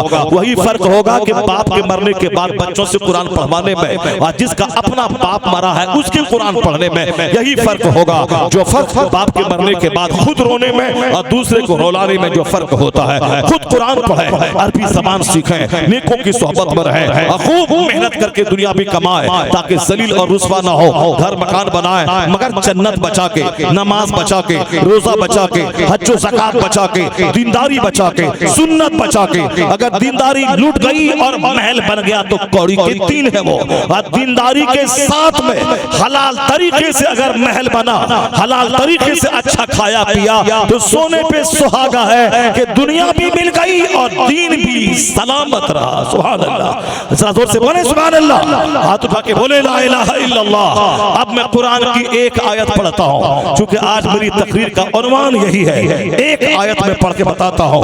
उस आयत करीमा में हजारों बातें कही गई है। हमारे दिमाग के कंफ्यूजन का इलाज किया गया है। जो दिमाग में कचरा आता है, जो वसवसा पैदा होता है, ख्याले बद, वह सब का इलाज उस आयत करीमा में बयान किया गया है। और अल्लाह ने क्या कहा, महबूब आप लोगों के सामने बयान कीजिए, लोगों को बताइए, फ़क़्सुसिल क़सस लअल्लहुम यतफ़क्करून। आप लोगों के सामने एक किस्सा बयान कीजिए ताकि लोग उससे इबरत हासिल करें, लोगों को सबक हासिल हो, लोगों को लगे कि हमारा प्रॉब्लम क्या है, उसका हल क्या होगा। उस आयत करीमा में एक कहानी बयान की गई है। वह कहानी अखबार की नहीं, कुरान की कहानी है, और कुरान की कहानी सच कहानी है। उस कहानी में क़यामत तक के लिए इंसानों का एक बेहतरीन इलाज बताया गया है। मुश्किलें कैसे पैदा होती हैं और मुश्किलों का हल कैसे मिलता है, और मुश्किलें क्यों आती हैं, ये सारा जवाब इस आयत करीमा में दिया गया है। कुरान शरीफ में आया है, फ़क़्सुसिल क़सस लअल्लहुम यतफ़क्करून। ए हबीब आप ये किस्सा बयान कीजिए, लोगों के सामने बयान कीजिए ताकि वो सोचें, ताकि वो ध्यान करें,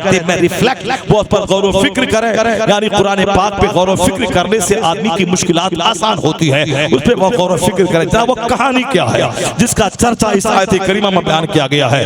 वह कहानी इस दौरे हाजिर के तनाजुर में मैंने उसको आपके सामने रखने की कोशिश की है ताकि सारे मुसलमान जान जाएं कि यहाँ अंधेरे में तीर चलाने से मसले का हल नहीं होता, और सिर्फ मस्जिदों में दुआ करने से सारे मसले का हल नहीं निकलता है।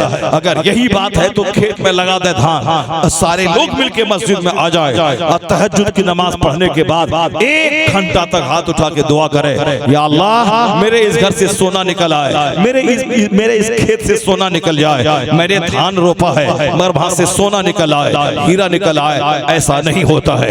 यहाँ क्या होता है, ए अमल माशीता कमा तुदीनो तुदार। अल्लाह के रसूल कहते हैं जो तेरे मन में आता है कर, अलबत्ता इतना जरूर याद रखना, जो करेगा वैसा अंजाम भुगतने के लिए तैयार रहना, जो करेगा वैसा अंजाम भुगतने के लिए तैयार रहना। यह दुनिया अगरचे दारुल जज़ा नहीं है, दारुल जज़ा है आखिरत। वहाँ हर स्याह सफेद का हिसाब लिया जाएगा और पाई पाई का बदला वहाँ दिया जाएगा। यह दुनिया काम की जगह है। मुमकिन है कि कोई मस्जिद को तोड़ दे, उसको कुछ नहीं हो, क्योंकि यह दुनिया बदले की जगह नहीं है, बदले की जगह आखिरत है। यह दुनिया काम की जगह है। इसीलिए कोई कुरान शरीफ पे वर्क पे पेशाब करता है, फौरन वो जमीन में नहीं धंसता है, क्योंकि दुनिया दारुल अमल है, काम की जगह 100 साल 1 सेकंड है। तो 1 सेकंड चाहे जो काम करना है कर ले, अलबत्ता याद रखना जैसा करेगा वैसा अंजाम भुगतने के लिए तैयार रहना। यह दुनिया दारुल अमल है और दारुल जज़ा है आखिरत, जहाँ पाई पाई का हिसाब लिया जाएगा।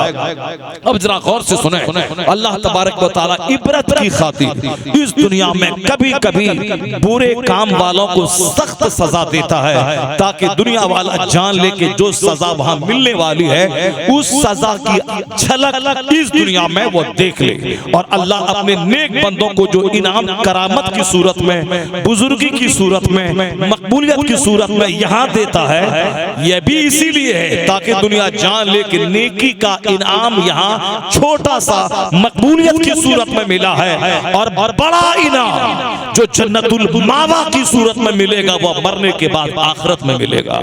और दुनिया में बुजुर्गों को जो भी मिला शोहरत, इज्जत, मकबूलियत और अच्छी जिंदगी की नेमत, ये सब उनकी अच्छाई का छोटा सा बदला है।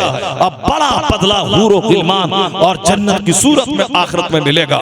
और दुनिया में शराबी, पापी, बेनमाजी, जानी, सूदखोर, हरामखोर को जो सजा मिलती है, चेहरे की सियाही, बुरी मौत, बाल बच्चों की नाफरमानी, जिंदगी में हमेशा भाग दौड़, वाही तबाही और फिर बेइज्जती, खतरनाक बीमारी, ये सब दुनिया की बदअमली की छोटी सी सजा है।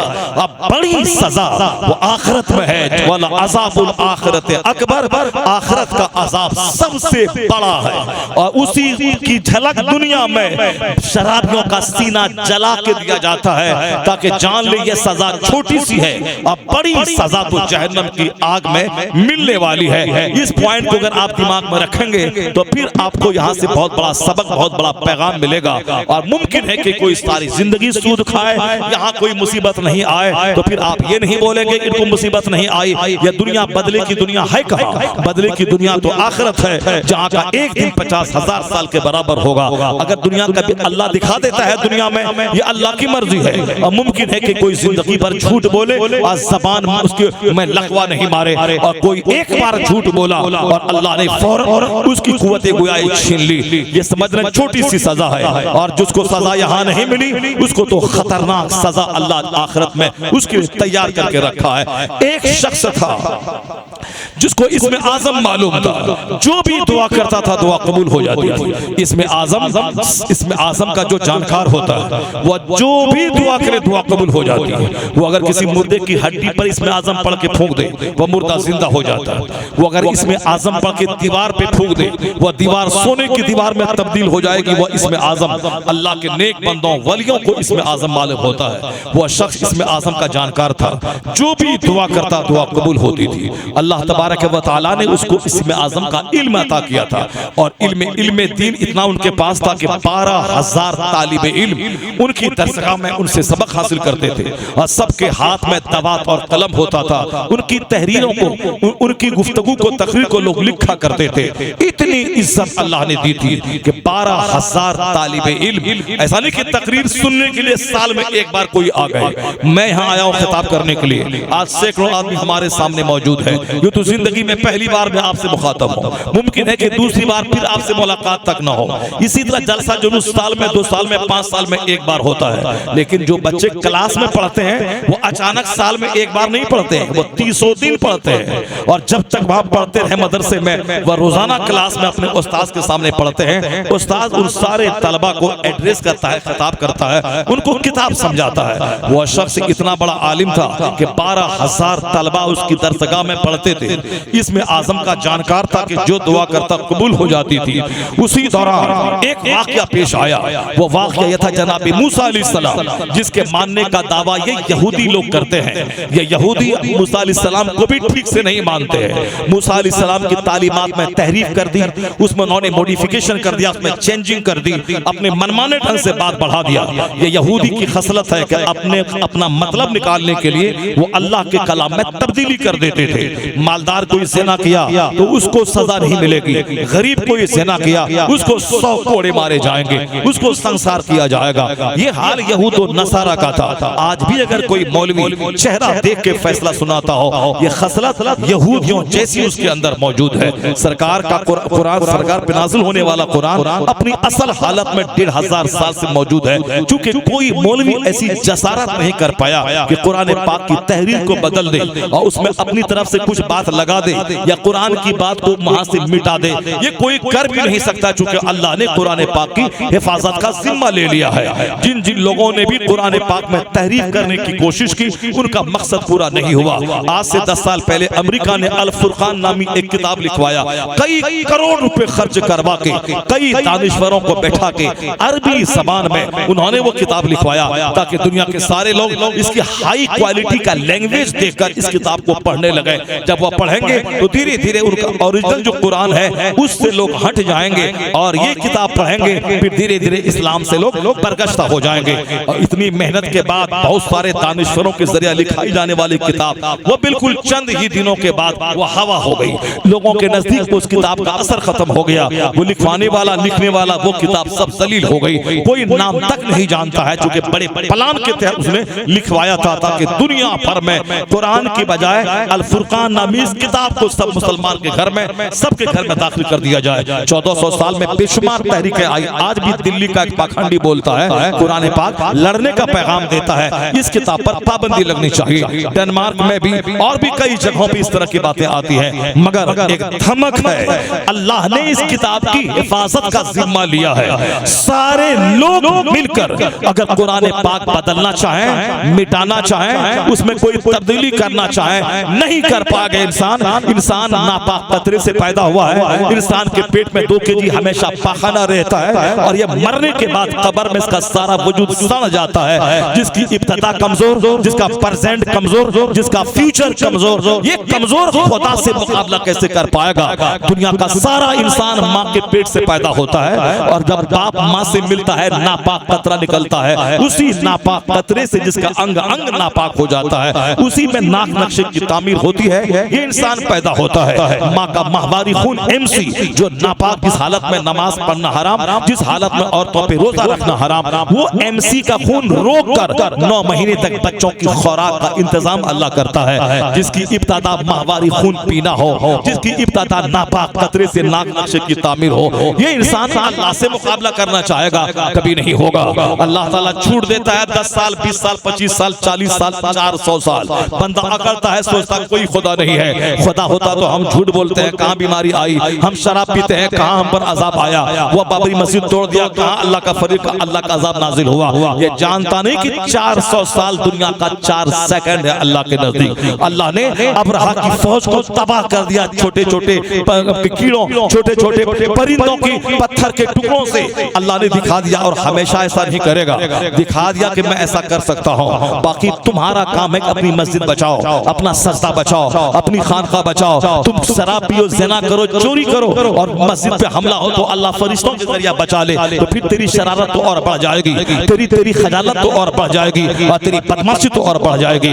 इसीलिए अल्लाह देखना चाहता है, तुम जो कहता है ये अल्लाह का घर है, अपने घर को बचाने के लिए तेरे पास हौसला है, खुदा के घर को बचाने के लिए तू क्या कर रहा है? तेरी जबान में क्या जुमला है? तेरे हाथ में क्या ताकत है? यह हाथ सिर्फ खाने और पाखाना करने के लिए है या खुदा के दिन के बचाने के लिए भी है? इसलिए अल्लाह तबारक व तआला हमारी जांच की खातिर वह फौरी अजाब को नाजिल नहीं करता है। मस्जिदें शहीद हो जाती हैं और हम तमाशा देखते रह जाते हैं। अल्लाह चाहता है कि तुम बचाओ, ये तुम बचाओ, ये मेरा घर है, तुम उससे मोहब्बत का दावा करता है, तो मैं देखना चाहता हूँ कि तेरे पास इसके बचाने का कितना जज्बा है। तुम सिर्फ अपना घर बचाता है और खुदा के घर के लिए तुम्हारे पास कोई ताकत और कोई हौसला नहीं है, तो लो तुम्हें जलील कर देता है ये काफिर। तो अल्लाह ही सारा काम करेगा, तो मैं किस काम के लिए? खाने कमाने मकान बनाने के लिए पैदा हुआ हूँ। किबले अव्वल को फरिश्ता आके आजाद नहीं करवाएगा, इंसान को ही आजाद करना पड़ेगा।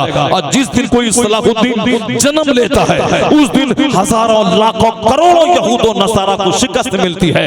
और ऐसा नहीं कि फूंक करके उसको फतह कर लेता है, नहीं, कई साल लग गए सलाहुद्दीन अय्यूबी को फौज तैयार करने में, उसे शहादत का जज्बात पैदा करने में और तमाम दिल और दिमाग से कचरा निकालने में, बुराई बेहयाई को दूर करने में, अपने लोगों को तैयार करने में। यहूदी की तरफ से जो मौलवी इत्तेहाद के जज्बे को सर्द करने के लिए मस्जिदों में भेजा गया था, उनकी गिरफ्त करने में, उसको जलील करके मस्जिद से निकालने में, जो लोग कहते थे सलाहुद्दीन कोई बड़ा काम कैसे कर पाएगा, उन लोगों की सोच बदलने में कई साल लग गए। अपने लोगों की सोच बदली, मुजाहिद को तैयार किया, यहूद और नसारा की कमजोरी पे पकड़ी और उनके दलालों को ठीक किया, तब जाके 10-15 साल के बाद तब किबले अव्वल आजाद हुआ, बेशुमार लोग शहीद हुए, तब शहादत के बाद पहला किबला मस्जिद अक्सा आजाद हुआ। और आज सिर्फ दुआओं से नहीं हो सकता है, उसके लिए जिहाद का जज्बा पैदा करना होगा, उसके लिए हौसला पैदा करना होगा। लाशें बिछेंगी, शहादत का जाम पिया जाएगा, तब जाके तदबीर काम आएगी। और फिर मेरी मेहनतों को देखकर अल्लाह रब्बुल इज्जत यहूद और नसारा को खदेड़ के वहां से निकालेगा और फिर किबले अव्वल काफिरों की गिरफ्त से आजाद हो जाएगा। तो अब जरा जरा गौर से सुनिए, यही सारी बातें इस आयत करीमा में बयान की गई है। यह दुनिया है, दुनिया का सारा काम हिकमत से, तदबीर से चलता है, सिर्फ दुआओं से नहीं चलता है। पहले मेहनत करना, फिर बाद में दुआ करना। हुजूर मैदान बद्र में गए, सबसे पहले रमजान के दिन में 313 मुजाहिद को लेकर मदीना से बद्र गए। जब मदीना से बद्र गए, दुआ ही करना था तो अपने घर में कर लिए होते, मस्जिद नबी में कर लिए होते। नहीं, मुस्तफा मदीना से निकल के बद्र गए और बद्र में जाके पूरी फौज को ट्रेनिंग की, तुम्हें ऐसे लड़ना है, अगर ये शहीद हो जाएं तो फिर फला आदमी इस्लाम का झंडा अपने हाथ में लेगा, अगर वो शहीद हो जाएं फला के हाथ में झंडा जाएगा। इस तरीके से सरकार ने तमाम जाहिरी तदबीर की। उसके बाद हुजूर खड़े हो गए झोपड़े के पास और रो रो के रब से दुआ करने लगे। इस कदर रोते थे कि कांधे से चादर नीचे गिर गिर जाती थी। सिद्दीक अकबर चादर उठाकर कांधे पे रखते थे और कहते थे जरूर आपका खुदा अपना वादा पूरा करेगा। दुआ मदीने में हो सकती थी, मगर मैदान जंग में जाके मुस्तफा ने दुआ की। इधर से दुआ निकली, उधर से सहाबा कराम की मेहनत निकली और वहां मदीना से निकल के मैदान में आके आपने दुआ की। अल्लाह की रहमतें झूम के बरस पड़ी। पहले 5000 फिर 12000 फरिश्ते आसमान से जमीन पे आ गए। वो शिकस्त काफिरों को भी 70 सरदार मक्का के मारे गए, 70 उसके कैदी बना लिए गए, बाकी जो बचे सब भाग गए और पूरा माले गनीमत हासिल हुआ। मैदान जंग में जाके मुस्तफा ने दुआ की। तो दुआ से पहले तदबीर, पहले मेहनत करनी होगी। मैट्रिकुलेशन में 90% नंबर लाना होगा, इंटरमीडिएट में 98% नंबर लाना होगा, ग्रेजुएशन में 15 घंटे 18 घंटे पढ़कर 100% नंबर लाना होगा। पहले नीट निकालने के लिए मेहनत करनी होगी, 15 घंटे पढ़ना होगा, फिर अजमेर मोहल्ला में जाए और कहे बाबा मेहनत करना मेरा काम था, किताब पढ़ना मेरा काम था, मेहनत मैंने की, अब आप दुआ फरमा दें। उधर गरीब नवाज के हाथ कब्र में उठेंगे, इधर से मेहनत चलेगी, उधर से रहमत बढ़ेगी, कामयाबी कदम चूमेगी।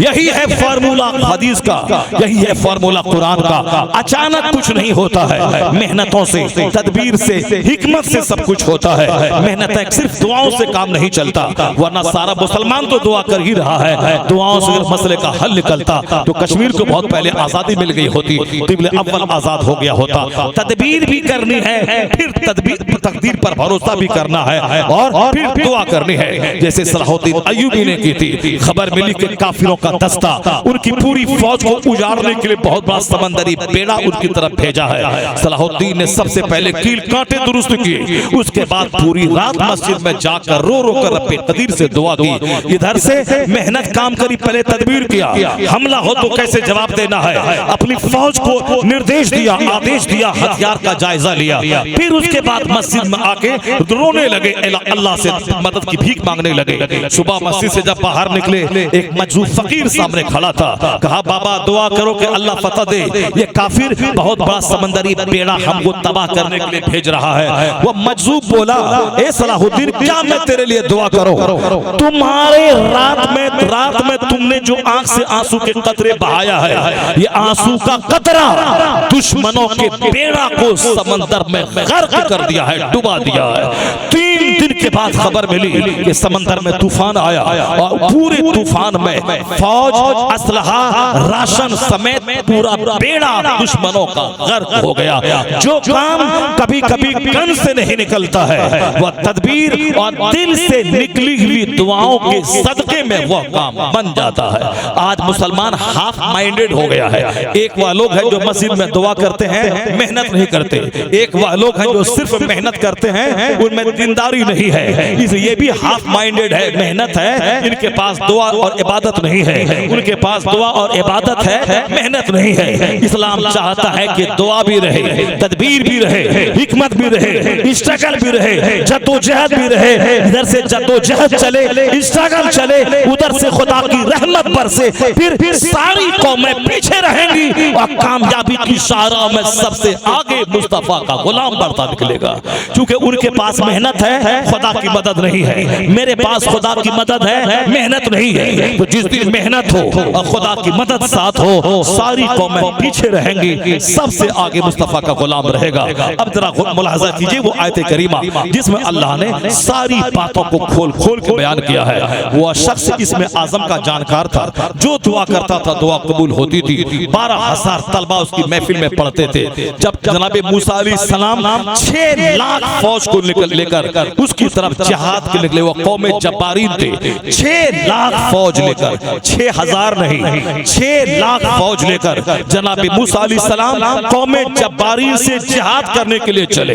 और जब देखा कौम जब्बारीन के लोगों ने मूसा अलैहिस्सलाम की 6 लाख की फौज मेरी तरफ हमला आवर होने वाली है, उन लोगों का चुनिंदा आदमी वो उस शख्स के पास आया और कहा, देखो तुम मूसा अलैहिस्सलाम के खिलाफ दुआ करो, चूंकि वो उनकी फौज शहर में घुस रही है, हम सबों को तबाह फौज बर्बाद कर देगी, हमारी जमीन पर उनकी फौज कब्जा कर लेगी। तुम हमारी बिरादरी का आदमी है, तुम दुआ करो कि उनकी फौज शिकस्त खा जाए, तुम मूसा अलैहिस्सलाम के लिए बद्दुआ कर दो।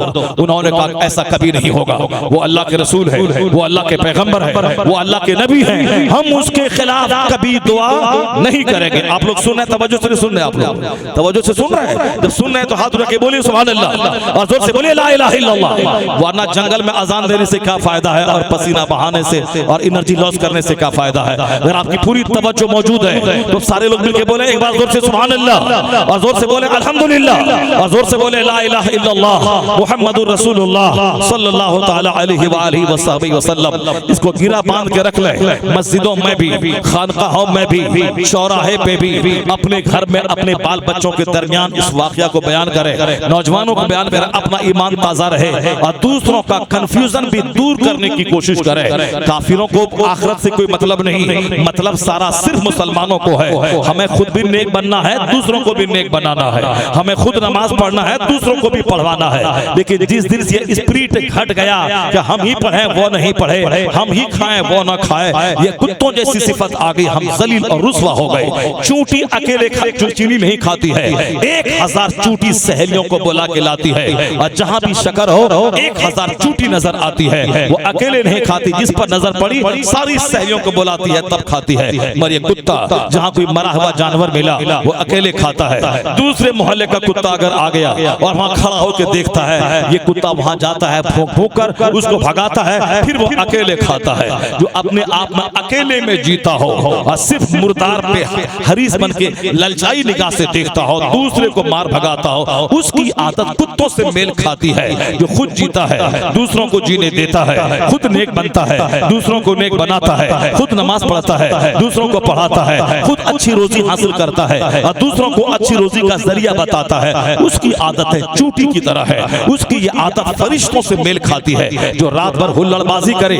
और फजर से पहले सो जाए, उसकी आदत कुत्तों से मेल खाती है। ये कुत्ता रात भर हुल्लड़बाजी करता है, इस गली में उस गली में, अजान होने से अजान होती है कुत्ता रोने लगता है और यह हुल्लड़बाजी करता है। लेकिन जैसे ही मुर्ग बांग देने का वक्त आता है, मुर्ग का, आसमान के फरिश्ते जमीन पर आते हैं, ये कुत्ते राख पर सो जाते हैं, बीच रास्ते में सो जाते हैं, नाला के किनारे सो जाते हैं। उसी तरह जो लोग रात में इशा के बाद फौरन सो जाए और फजर से पहले उठ जाए, फरिश्तों के आने का टाइम होता है, तब ये मुर्ग बांग देता है। हुजूर फरमाते हैं इज़ा समिअतुम, जब तुम सुनो इन मुर्ग के बांग को तो अल्लाह से दुआ करो, फसअलुल्लाह मिन फजली, अल्लाह का फजल मांगो, क्योंकि वह फरिश्तों के आने का टाइम है और जब फरिश्तों के आने के टाइम में अल्लाह दुआ कबूल करता है। ये फरिश्तों के आने के वक्त में बिस्तर से उठ जाना और दुआ करना, ये काम आला दर्जे का है। और ये करना कि रात भर जागना, सिनेमा देखना, मोबाइल चलाना, दूसरे दोस्तों से गपशप करना और जब फरिश्तों के आने का टाइम हुआ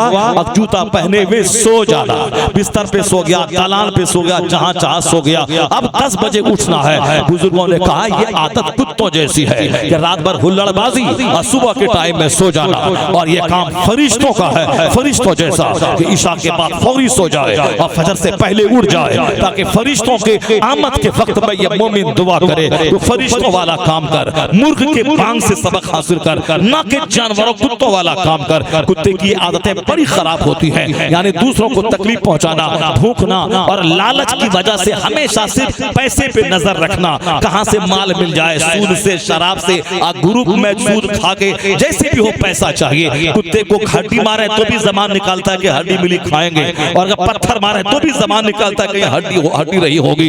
वही हसरतें लालचियों की होती है, हमेशा जबान निकली रहती है, पैसा चाहिए चाहे जहां से हो। यही बातें इस आयत करीमा में बताई गई है। वह शख्स इसमें आजम का जानकार था। जब 6 लाख की फौज हमला आवर होने वाली थी मूसा अलैहिस्सलाम के साथ में, इसकी कौम के लोगों ने कहा कि तुम उनके लिए बद्दुआ करो। पहले पहल किया, बोला नहीं बद्दुआ करेंगे, वो अल्लाह के नबी है, अल्लाह के रसूल हैं, उसके खिलाफ मैं दुआ करूंगा, मेरी दुनिया मेरी आखिरत तबाह हो जाएगी, मैं नहीं दुआ करूंगा। मगर कौम के लोगों ने सोचा कि दुआ नहीं कर रहा है, उनको नजराना देना शुरू किया। ये कपड़ा है, वो लगता है, ये पैसा है, ये कौड़ी है, गिफ्ट देना शुरू किया, नजरानों के बोझ से दबा दिया। फिर उसके बाद लोगों ने रिक्वेस्ट किया कि दुआ करो वरना सब पूरी कौम मेरी तबाह हो जाएगी, सारा शहर उजड़ जाएगा। उन्होंने क्या कहा, मैं मर्जी अल्लाह से मांगता हूँ, अगर अल्लाह की मर्जी हुई तब मैं दुआ करूंगा, नहीं तो नहीं। वह सबसे पहले ये काम करता था, चुनांचे अल्लाह की तरफ से जवाब मिलता था, मगर इस बार कोई जवाब नहीं मिला। तो अब उन्होंने क्या कहा, जवाब कोई नहीं मिला है, पहले मना कर दिया गया, मगर इस बार मैंने इस्तिखारा किया, इस्तिखारे में कोई जवाब नहीं मिला। इसका मतलब है कि इस्तिखारे में जवाब नहीं मिला तो फिर हम ऐसा करें। चुनांचे उन्होंने जबरदस्ती बद्दुआ करने के लिए गधी पे सवार हुआ और चला पहाड़ के ऊपर में। दस्तूर था, जब भी कोई अहम चीज के दुआ करना चाहता था वो पहाड़ पे जाता था और दुआ करता था, दुआ कबूल होती थी। वो निकला गधी पर सवार होकर, गधी हिली और फिर वो गिर गया।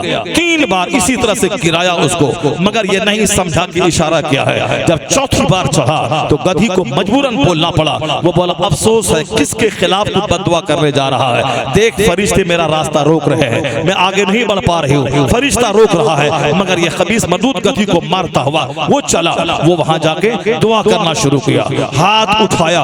उसके बाद किसके खिलाफ दुआ कर रहा है? मूसा अलैहिस्सलाम के खिलाफ, अल्लाह के पैगंबर रसूल के खिलाफ, उलुल अज़्म रसूल के खिलाफ। चूंकि उसके पास इसमें आजम था, उसका उन्होंने गलत इस्तेमाल करते हुए कौम के दबाव में आकर, कौम के लोगों ने पहले रिक्वेस्ट का नहीं माना, बाद में तोहफो तहाइफ देना शुरू किया। उस तोहफो तहाइफ के लालच में आकर के उसने बद्दुआ शुरू की। जब बद्दुआ शुरू की, ज़बान उसकी कुत्ते की तरह लटक के पेट सीने पे आ गई। अब वो शख्स खासिरो गायब हुआ। वह ज़बान पे नाम लेता था मूसा अलैहिस्सलाम की कौम का, अपनी कौम का नाम आ जाता था, इनके खिलाफ बद्दुआ निकलने लगती थी। और जब अपनी कौम की भलाई की दुआ करता तो उसकी जगह पे मूसा अलैहिस्सलाम की कौम का नाम आ जाता था। उनके लोगों ने कहा, तू क्या कर रहा है? कहा, मैं क्या करूं, मेरी ज़बान काबू में नहीं है, मैं बोलता कुछ हूं, ज़बान से कुछ निकलता है। उसके बाद ज़बान कुत्ते की तरह उसकी लटक गई, जिस तरह कुत्ता हाँफता रहता है। अब जब लटक गई ज़बान तो कहा कि मैं तो तबाह बर्बाद हो ही गया, अब तो मेरी दुनिया भी गई, आखिरत भी गई, मैं बर्बाद हो गया।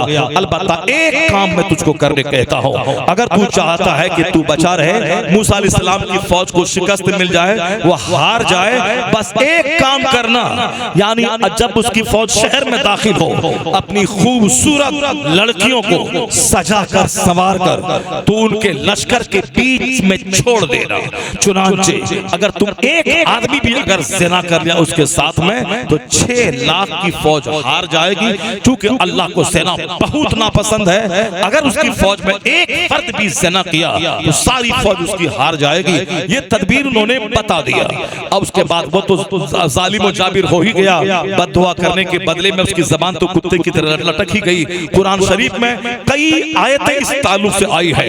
मसलहू का मसलिल कल्ब, उसकी मिसाल कुत्ते की तरह है, उसको छोड़ दो तो भी वो कुत्ता ज़बान निकालता है, और कुछ दो खाने के लिए तो भी वो ज़बान निकालता है। दुनिया का हरीस तोहफो ताइफ और नजराने के लालच में अपनी आखिरत को बर्बाद किया। जनाब मूसा उनकी फौज के लिए बद्दुआ इन्होंने करना शुरू की, ये तो तबाह बर्बाद हो गया। मगर उसकी कौम के लोगों ने उस ट्रिक पर अमल किया।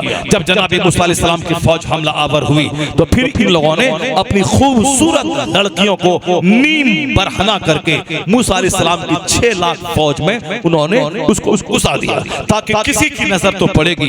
एक आदमी भी अगर ऐसा किया तो फिर वो तबाह बर्बाद हो जाएगी सारी फौज। यही काम आज भी इस्राइल के यहूदी कर रहे हैं। सलाहुद्दीन अय्यूबी के जमाने में भी उनके लोगों ने यही काम किया था, खूबसूरत लड़कियों को मुस्लिम मुजाहिदीन के दरमियान छोड़ देना, ताकि एक आदमी का पांव फिसले, ये तबाह बर्बाद हो जाएगा। मगर सलाहुद्दीन ने अपनी पूरी फौज की ऐसी तरबियत की थी, खूबसूरत नंगी लड़की उनके सामने से गुजरती मगर उनकी फौज के लोग आंखें बंद करके निगाहें नीची करके अपने आला मकसद क़िब्ला अव्वल की आजादी के लिए पूरी एनर्जी उन्होंने इन्वेस्ट किया था। यही मुस्तफा के गुलामों ने भी जब जब जहां जहां किया, काफिरों ने जब हमला से तलवार से नहीं जंग जीत पाया तो मुसलमानों को शिकस्त देने के लिए अपनी बेटियों का इस्तेमाल करते हुए, मगर मुस्तफा के गुलामों ने भी बता दिया हम वो नहीं है जिसकी निगाहों में मुस्तफा का हुस्न बस जाए, उसकी निगाहों में किसी अजनबी खातून का हुस्न क्या बसेगा।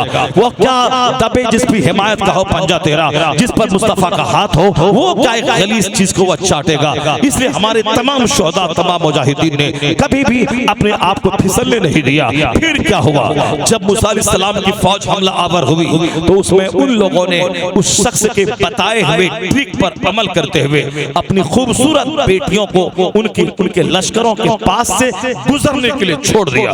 तुरंत वो गुजरती थी, बहुत सारे लोग तो निगाहों को नीची किए हुए थे, नजर उस पर नहीं पड़ती थी, मगर एक कनानी औरत, खूबसूरत औरत जब बगल से गुजरी, एक बनी इस्राइल का रईस, मालदार किस्म का आदमी, उनकी नजर उस पर पड़ी, उन्होंने उसको अपनी गोद में उठा लिया और जनाब मूसा अलैहिस्सलाम के पास गया और कहा कि क्या यह औरत मेरे लिए जायज है कि नहीं है। जनाब मूसा अलैहिस्सलाम ने कहा खबरदार, जल्दी से इसको अपने से दुआ कर, अपने से जुदा कर, यह तेरे लिए हराम है।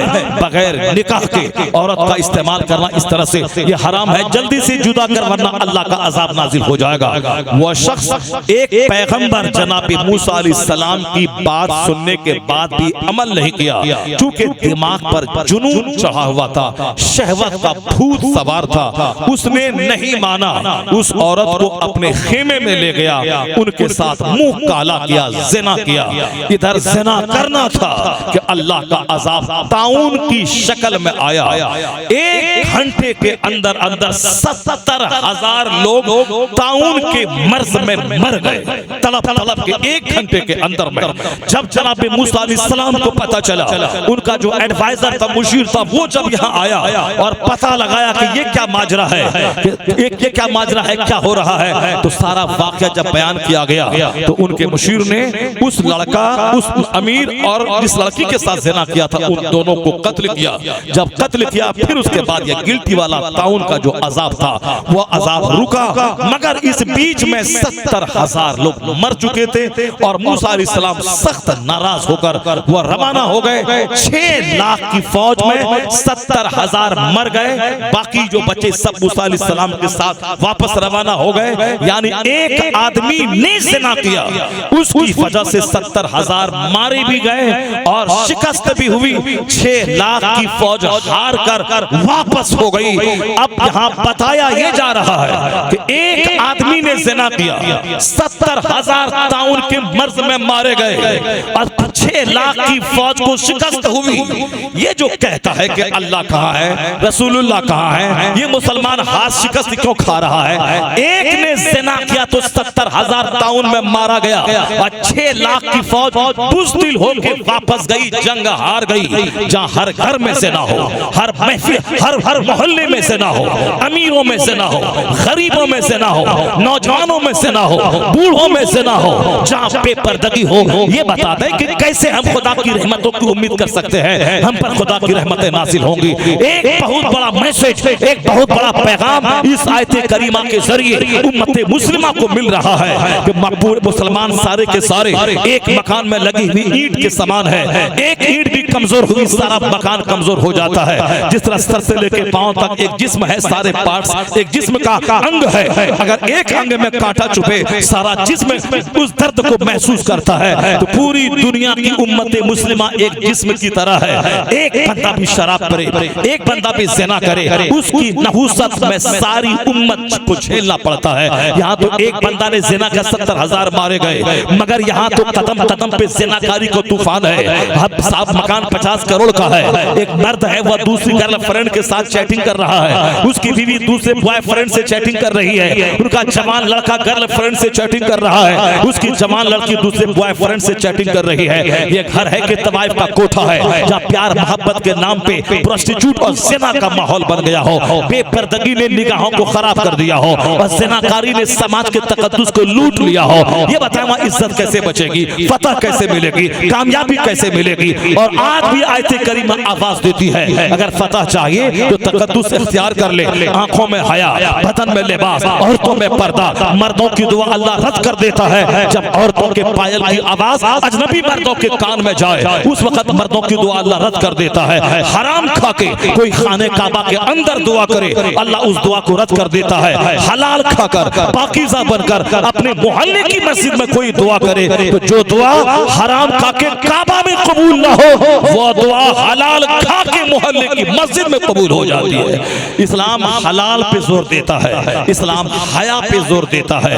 हमारी माँ बहन बेटियों की बेपर्दगी और फिर ज़िना के बदन में जो आग लगी है, पहले 27 साल शौहर इस्लाम बचाने के लिए सरहद पे रहता था और 27 साल के बाद जब वापस घर आता था तो उनकी बीवी की आंख बची मिलती थी, उनके हाथ पांव बचे मिलते थे, न जबान ने कोई खता की होती थी, न आंख बहकती थी। हजरत नबी अतुर राय की जिंदगी गवाह है। कितने मुजाहिदीन की बीवी 27 साल तक घर में रही मगर न पांव फिसला, न हाथ फिसला, न शर्मगा फिसली, न वजूद फिसला।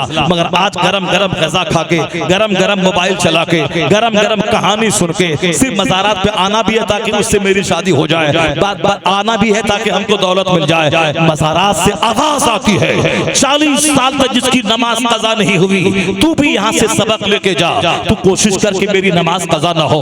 जिन्होंने नमक रोटी खाया आज सारी दुनिया उसके मज़ार की खाक आंखों में मल रही है, तू भी कोशिश करके तू हराम मत खा, तू हलाल खा। मरना तो सबको है ही है, चाहे सोने का घर क्यों ना बना ले फिर भी तो छोड़ के कब्र में जाना है। तो क्यों चंद सिक्के की खातिर, चंद दिन की दुनिया को रोशन करने के लिए तू हराम का सहारा लेता है। तो अल्लाह के वलियों के मज़ारात से किरदार की बुलंदी की आवाज आती है, तक़द्दुस और पाकीज़गी की आवाज आती है, पर कोई उसकी आवाज को सुनता नहीं है बल्कि उनके मज़ार पाक को दुनिया हासिल करने का जरिया समझा है। नहीं होता है इस दुनिया में ऐसा कि हम लगाएं धान आ जाए गेहूं, उसी तरह हम करें ज़िना और मिल जाए फतह, हम पिए शराब और मिल जाए फतह, हम खाएं सूद और हम दुश्मनों पे हासिल कर लें जीत। नहीं होता है। जिस दिन उम्मत मुस्लिमा तौबा करके सच्चा पक्का मोहम्मदी गुलाम बन जाए उस दिन दुआ भी करने की जरूरत नहीं पड़ेगी। किरदार जिस दिन सुधर गया, तौबा जिस दिन हो गई, सर से लेके पांव तक सारे पार्ट से बेहया हो गए तो दुआ करने की जरूरत नहीं पड़ेगी। डॉक्टर इकबाल की जबान में खुदी को कर बुलंद इतना कि हर तकदीर से पहले खुदा बंदे से खुद पूछे बता तेरी रज़ा क्या है। सुभान अल्लाह, सुभान अल्लाह।